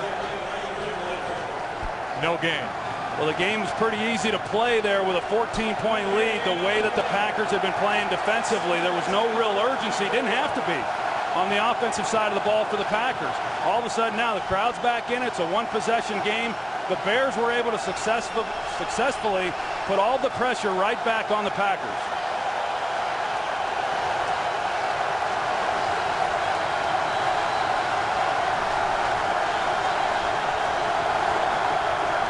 Second down and 10. Rodgers lets it fly, gets drilled at the end of it, incomplete. And a penalty flag is down. Personal foul, roughing the passer, defense number 90, illegal contact to the helmet. 15-yard penalty, automatic. They get Peppers.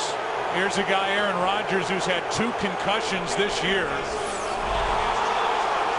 Well, Peppers comes completely free, and you see the hit right here. He lowers his head, leads with the crown, and it's helmet to helmet. Oh. I mean, he got rocked. Aaron Rodgers got blown up back there, and you see Julius Peppers complaining about the call, but that was an easy one to make. You see him right there. He lowers the helmet, comes in with the crown, and it's a wonder that Aaron Rodgers is even able to get up. Rodgers, who suffered a concussion and with blood on his tongue and on his chin strap. A concussion at Washington, a concussion at Detroit. It's Rod Marinelli was the coordinator of this defense upset, but that was the right call. And now penalty flags and whistles, a false start against Green Bay. False start, offense number 86. 5-yard penalty, first down. It's a veteran, Donald Lee.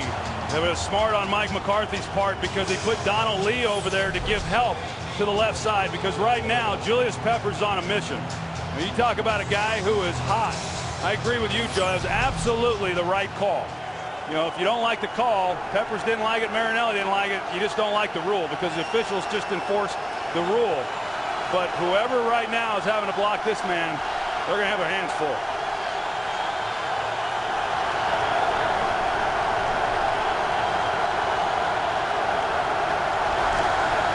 Blitz, Rodgers keeps it, throws it, incomplete. And a penalty flag as Driver was the intended target. And there's number 26 again, Tim Jennings. And it is pass interference against Chicago. Pass interference, defense number 26, automatic first down.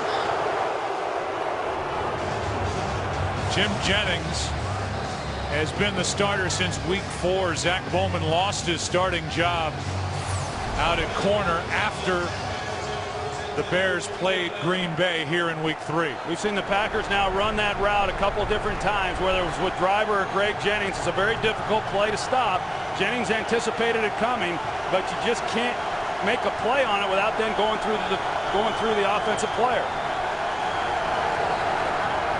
Rodgers keeps it again. Peppers is coming, dropped off to Kuhn, and John Kuhn takes it to the 45. A gain of 6. DJ Moore on the stop. Chad Clifton this time, he does a pretty good job on Julius Peppers, doing everything he can to try to get home on the previous play with the pass interference to Tim Jennings. Julius Peppers just launched Chad Clifton. But on that last play, what we saw was after getting the pass interference on Tim Jennings, they came right back with the double move on him, the exact same route, but Jennings was playing soft enough not to give anything up. Second down and 4, delayed handoff, Starks. And Starks drags Urlacher with him, a gain of 2. So now third down coming up. Yeah, and a huge third down here because, you know, as we saw with the offense going down and making this a 7-point game, you know, this defense can't give up what the offense was able to get by giving up points then on the very next possession here to Green Bay. Here we go, 3rd and 2.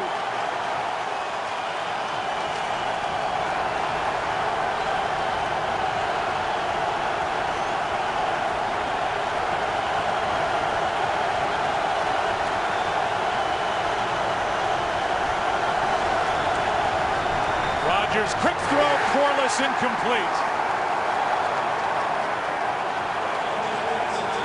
Looked like it went right through his hands. Come with the slants, and you're right, it went right through his hands, Joe. Not an easy catch to make when you're that close to the quarterback. The ball is coming in pretty good, but one that clearly he should have been able to catch. And regardless of how it happened, a nice stop then for the Bears defense. Devin Hester waits.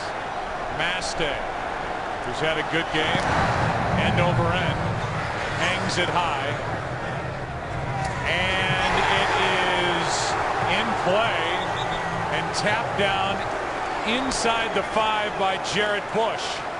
The two officials get together. Was Bush at all on the goal line? Did he reestablish? And the discussion continues. Now they're saying it's a touchback.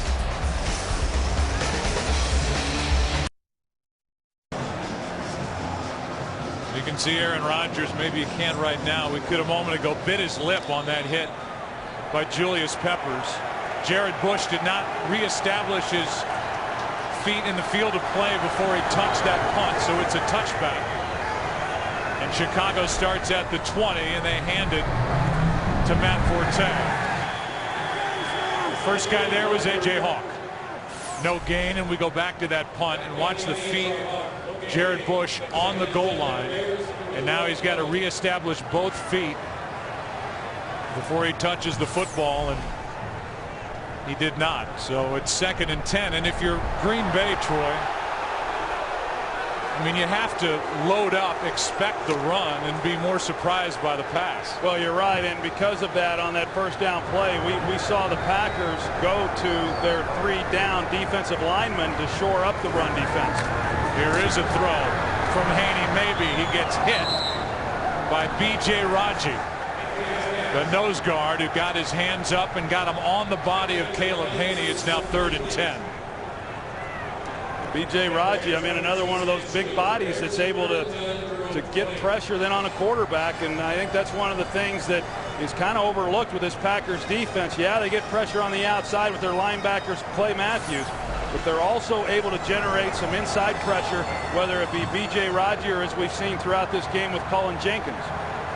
Chicago 0 for 8 on 3rd down today.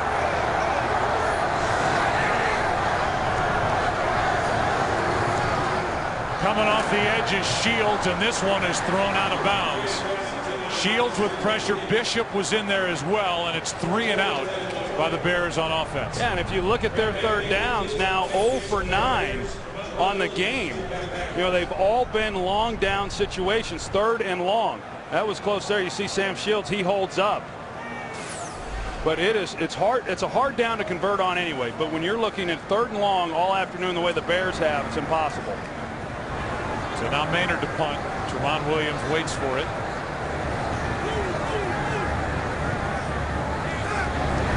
Eight and a half to go. That just goes nowhere. And it's tapped by Chicago's Brian Ewu. Just a 24-yard punt. Good field position on Chicago's side of the 45. Green Bay has it upset.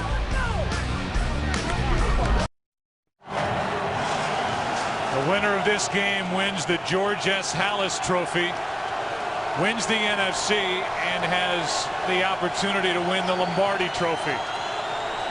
February 6th in Arlington. Rodgers keeps it, looking for Corliss. That pass is low and incomplete.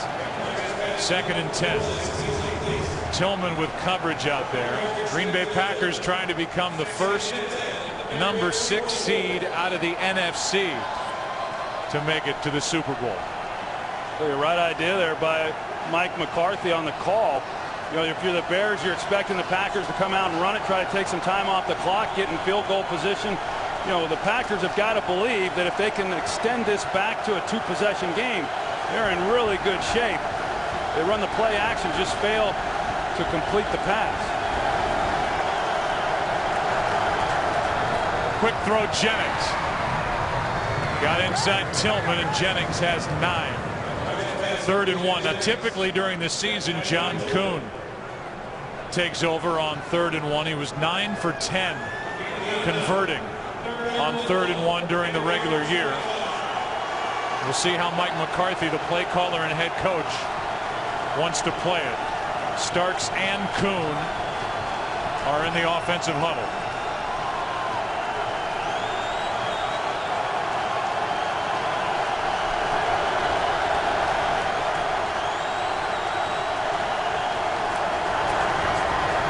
Rodgers keeps it and throws low for Crabtree.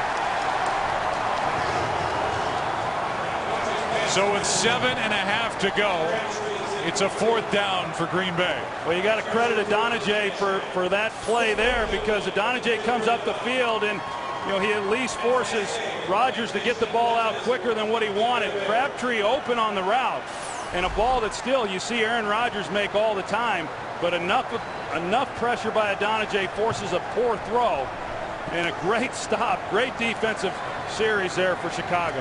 The drive that started at the Chicago 44. Mastay angles it, and this one hops out of bounds. Mastay, a first-year pro out of Kentucky, has been outstanding. The incompletion on 3rd down. The frustration. Bears have it, down by 7.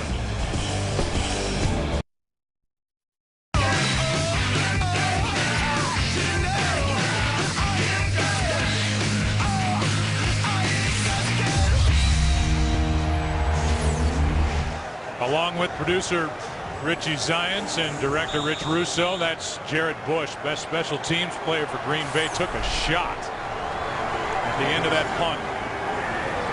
Well placed by Mastay, and so the Bears start at the 10. And Forte over the right side gets 2.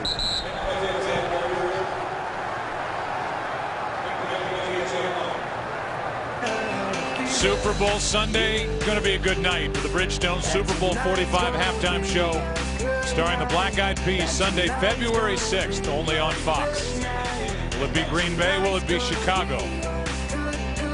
Will it be the Jets? Will it be the Steelers? 2nd and 8. Pressure on Haney. Gets rid of it. The pass is caught by Bennett, but that's only up near the 15, a gain of 3. Yeah, we saw the throw that he made earlier to Knox on their touchdown drive, and that time he had Earl Bennett. Earl ran a nice route, but the ball wasn't placed where he could run with it after the catch. Had he have been able to get it in his hands properly, Bennett then picks up that 1st down. So here's another 3rd down, 3rd and 5. And the Bears have to hurry, or they're going to have to use a timeout. They're going to have to use a timeout.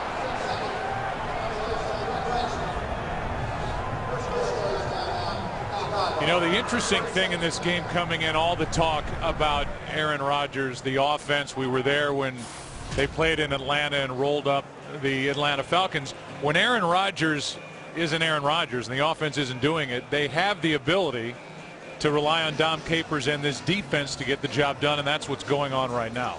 Well, it is, and they've shown, and you're right, that they're capable of playing any kind of game that you want to play. Aaron Rodgers, he's been good, but he hasn't been as spectacular as what we've seen in recent weeks, and there's not many times that you're going to give the ball to the Packers where they had the ball in their last possession and not get points out of that. And so it had more to do with a lack of execution, I think, by Green Bay offensively than it did what the Bears were able to do defensively. But now it's about this offense getting something done for the Bears. Under the direction of Caleb Haney. On 3rd down and 5, pressure, pass is picked off, and who is it? Big B.J. Raji for the touchdown.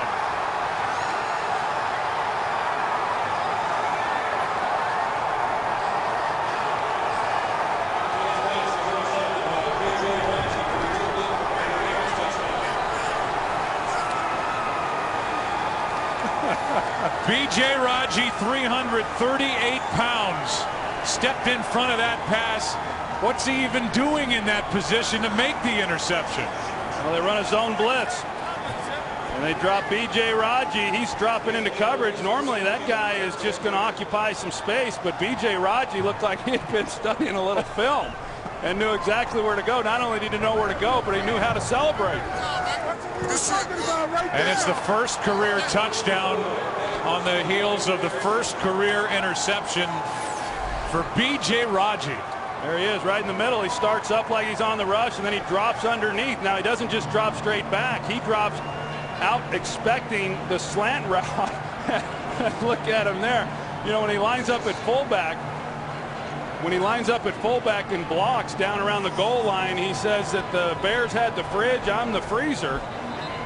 Well, I don't know what he calls himself when he's doing things like that defensively. You got to be careful with the football, and Caleb Haney knocked it out just after B.J. Raji had crossed the goal line, and now B.J. Raji puts on a little bit bigger belt than Aaron Rodgers typically puts on. That's a big boy belt. He's not buying that one in the boys department.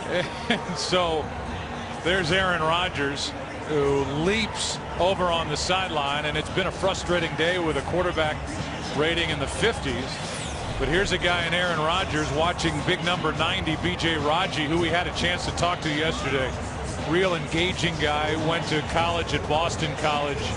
Last year they had him an end. They moved him to nose tackle, and he has really blossomed here in the second half of the season. He's been great. Sure has. Talked about playing there in Boston College and watching the New England Patriots, and became a big fan of Vince Wilfork. And I'm sure Vince Wilfork's at home right now, and he made him proud there. Here's Davis on the return. Rasheed Davis brought down by John Kuhn. A return of 16 yards. First there was the fridge, and they always talked about, yeah, he's big. I mean, they didn't come any bigger, but he had great feet. And he plows it in for a touchdown against the Green Bay Packers. Here's B.J. Raji, who has called himself the freezer after blocking short yardage, and we've seen that dance before this postseason. I can't even begin to tell you how many times in a practice when I was playing, the big guys like that would practice what their end zone dance would be if they ever had the opportunity. He's been spending a lot of time perfecting that one. Brother, a collegiate basketball player at Boston College. What a moment. Haney rolls out, throws, hits Olsen. Such a factor last week, not much of a factor so far today. Good for 13 yards. Bishop on the stop. So much for being able to protect Caleb Haney and kind of keep things in normal down and distances as a play caller. Now they've got to get into this no huddle, and something that I'm quite certain that Caleb Haney has not run much of. That was the first catch for Olsen. Here's a big hit. Completion of Bennett. Pepra made the stop. Two straight completions from Caleb Haney with under 5.5 to go in this NFC Championship game. Second down and 3. Forte in the backfield with Haney. Blitz coming. Forte has to spin to make the catch, but he's got a first down, brought down by Matthews. You know, sometimes for a young quarterback, you get into this type of situation and it happens so fast, and you're getting plays run, and you don't have time to do a lot of thinking, and sometimes then you just start reacting, and you tend to play maybe a little bit better and get a little freer with some of your throws. Haney throws to the sideline for Bennett, and now he stays in, and a quick score from Chicago.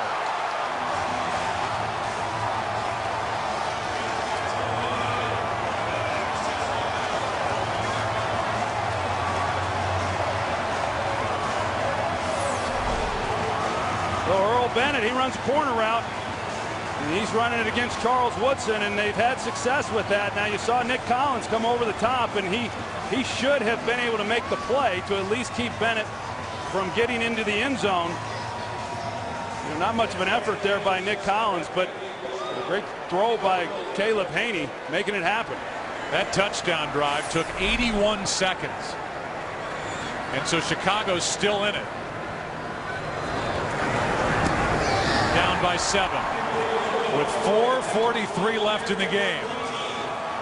And Earl Bennett, who had 3 touchdowns during the regular season, has his first of the postseason right here. It's just a nice job by Caleb Haney. Caleb Haney giving his guy a chance. You know, when Earl Bennett did not play the last time these two teams met, they really felt that they could at least get him going a little bit, and they liked some of the matchups on the inside, and Charles Woodson knew that Nick Collins was a guy who he was going to be getting help from the safety position, and yet he just fails to make the tackle. But we saw the expression there by Aaron Rodgers, and that's not fun when you've got a 2-possession lead and then all of a sudden you give up a touchdown like that quickly. And now Aaron Rodgers knows that he has to continue to come out and make plays on the offensive side of the ball. Yeah, right now you've got a hands team out there for Green Bay, but with this much time left and 2 timeouts, certainly Chicago, if they want to, can forget about an onside kick and just kick it deep. But Green Bay is prepared for an onside kick if it does come. I think they kind of like the Bears, that is, what they did last time. They showed that they may go with an onside kick and then kicked it deep and covered it pretty well. And I think that that's what they're going to do here with this much time on the clock. I think they should kick it deep. They've gotten away a couple of times giving the ball to Green Bay with great field position and not giving up points. But I wouldn't touch that here. They just dragged Kellen Davis off the bench. Chicago did late. One of their tight ends, number 87. Charles Woodson is waiting deep. And Bone kicks it in the direction of Woodson. 2 bounces into his hands. And Woodson out of bounds and knocked down after a 14-yard return by Garrett Wolf. And it's Aaron Rodgers against this Chicago defense again. Well, we'll see what Mike McCarthy wants to do. When they were in this situation a few moments ago, McCarthy came out throwing the ball. Threw it on 1st down and then failed to convert on 3rd down. We'll see if he tries that same approach or if he's going to see if maybe they can get some yardage on the ground and take a little more time off this clock.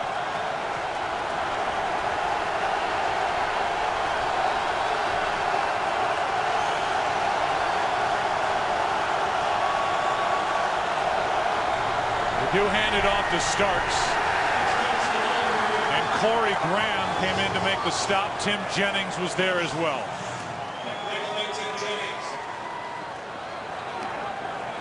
So it's a 7-point game with under 4.5 to go. Here's a game summary. This NFC Championship game, Rodgers, who has been so hot, has been cooled off on a frigid day in Chicago. B.J. Raji with an interception and an 18-yard return. The last touchdown for Green Bay, but now with Caleb Haney at quarterback, the Bears just had a quick strike. 2nd and 11. Starks again. Starks is knocked down by Manning. Well, the Packers come out, as you would anticipate, trying to run the ball. Chicago expecting that. We saw Corey Graham come up and make a play on 1st down, 2nd down. They bring up Daniel Manning as the extra guy. And now yet another big 3rd down.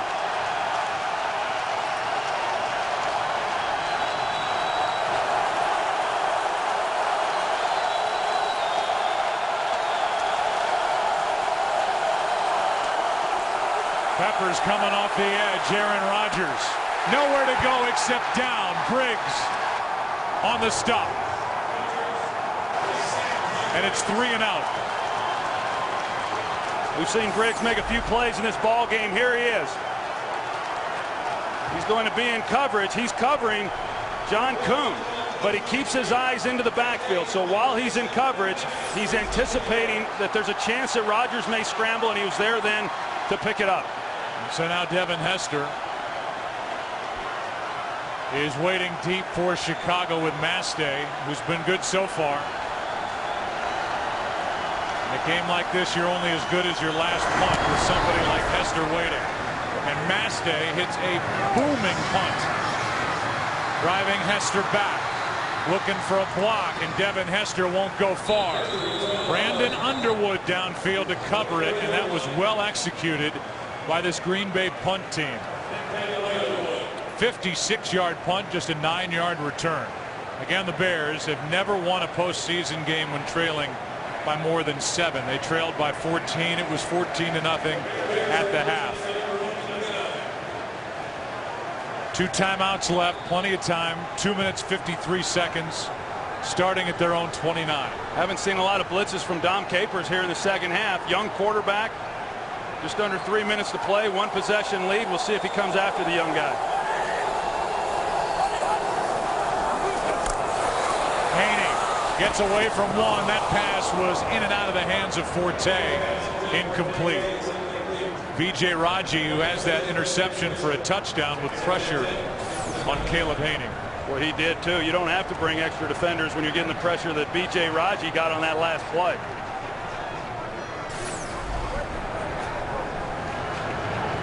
Second and 10, 2:49 left.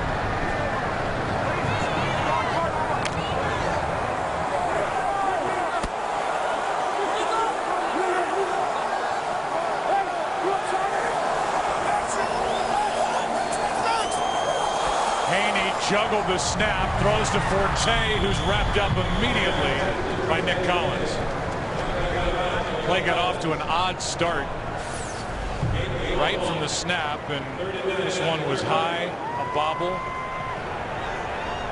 and a completion of just a yard. Yeah, well, once he got it, you know, he panicked there just for a minute, because then once he was able to regain the ball, he immediately just turned to Forte and turned it loose. Didn't even think about looking anywhere else.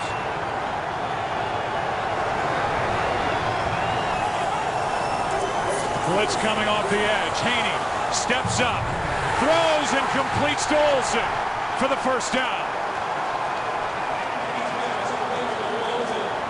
That was all Caleb Haney. Well, it sure was. And Dom Capers, as I said, we hadn't shown a lot of it here in the second half. They come with the Sam Shields blitz off the corner again, but because he's coming from so far, you know, he's not going to be able to get home, but he steps up and he delivers a heck of a throw there under pressure. And the first third down conversion for Chicago. They're 1 for 11. Haney in trouble, throws incomplete. Packers want an intentional grounding call. The officials talk about it. Haney's trying to say there was a receiver in the area, and they're going to throw a flag for grounding. Well, here's Greg Olsen. He got tripped up. Offense number 12. 10-yard penalty, loss of down, third down. I don't know about that. I mean, I saw the one receiver. I mean, clearly he's getting the ball out of his hands, but a lot of times they'll give the benefit of the doubt there to the quarterback. But there was a receiver who was coming into that vicinity. You see right here. I think that's a stretch. Well, but either way, but I'm a quarterback. Yeah, I know. I was going to say. I mean, it's you always side with the quarterback. Don't you look at me, Pereira. That brings up second down and 20. Haney using his legs. Now Forte hangs on to the ball. Boy, Shields has played a nice game. A pickup of 10 with 2:20 to go. Shields on that tackle. Shields has had a nice game. He's had a nice year.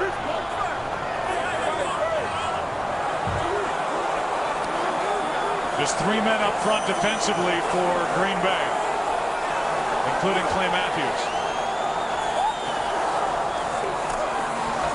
It's third down underneath Forte. And Forte is brought down short of the first down. Robert Francois was in on the tackle with Woodson, and we're at the 2-minute warning. And it'll be fourth down for Chicago when we come back.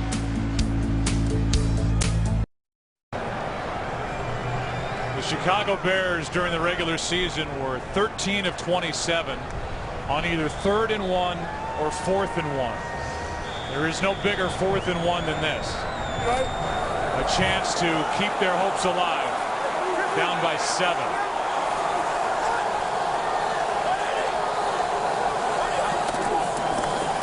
Taylor gets it, picks it up. And a good job by this Bears offensive line. Not only were they not good this year, Joe, they had not been good against the Green Bay Packers, especially. But they got great movement along that right side, and Chester Taylor hit it. Haney sets up a screen for Forte. Out of bounds with a first down at the 35. Clay Matthews made the stop. There are 2 timeouts remaining for Chicago, down by 7. This one good for 12 yards. Clay Matthews at the end of this play, he comes up hobbling just a little bit. I wonder how that might impact him here as he tries to rush Caleb Haney. A minute 27 left.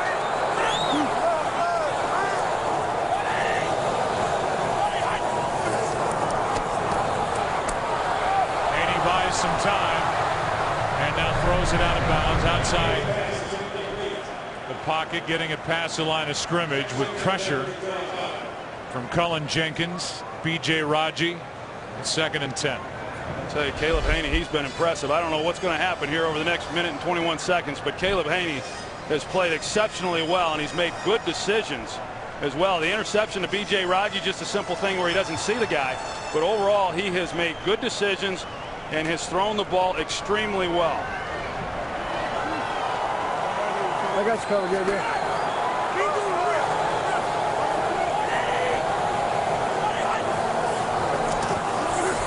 2nd and 10. Haney looking for somewhere to go, finds Olsen. And Olsen is out of bounds with a gain of 7. Because the Packers only rush 3 guys, it then frees up right guard Roberto Garza to help out Jamarcus Webb with Clay Matthews. Are you surprised they're not coming after Caleb Haney more? Well, I think what Dom Capers has decided here is that rush 3 and make Caleb Haney try to then read coverage as opposed to bringing pressure and then knowing he has man-to-man, one-on-one outside. It's very easy then for a quarterback, but if you're not getting home with 3, you've got to try something else. I would expect Dom, as they get closer, to bring it. And now whistles stop the play. Chicago. Second charge timeout. Chicago. With the clock stopped, they have to use their second timeout. If you're wondering why Caleb Haney is in the game, Jay Cutler started this game and left with an injured knee. Tried to get it loose, could not on this cold day. Todd Collins was ineffective, nearly threw 2 interceptions. He's on the bench. And this game is in the lap of the 3rd-year pro out of Colorado State, who is near the top in every category in the record book in Colorado State's history, but has played in only 5 games in the NFL prior to this. And I don't know whose decision it was to put him in the game, but it was a genius decision as we look at this right now. Desmond Clark right here. Keep an eye on him. Bennett gets hit and goes down. Bishop made the stop, and now here comes another 4th down. And I say, who made the decision, whether that was Lovie Smith or whether that was Mike Martz. But they didn't stick with Todd Collins very long, and you're right, Joe. I mean, they lose yardage on that one. And here it is. Under a minute to go, 4th and 4.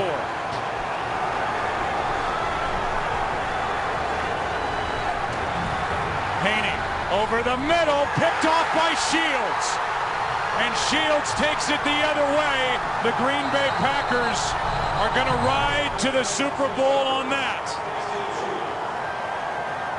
Trying to force it to Johnny Knox, and Sam Shields picks it off. His 2nd of the game.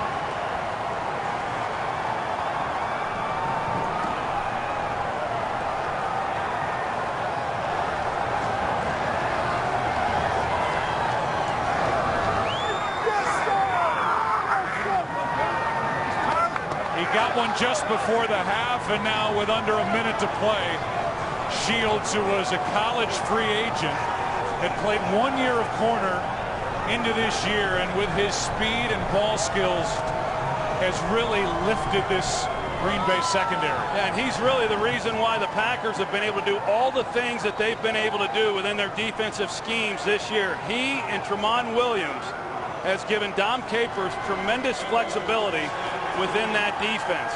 Sam Shields played that one absolutely beautifully, knowing that he had safety help, was in a trail position, and he brought back his wide receiving skills that he used in college before he made the switch to defensive back, and makes a great game-saving play. It wasn't how many people expected it to happen, but it was the Green Bay defense stepping up. Raji with an interception returned for a touchdown.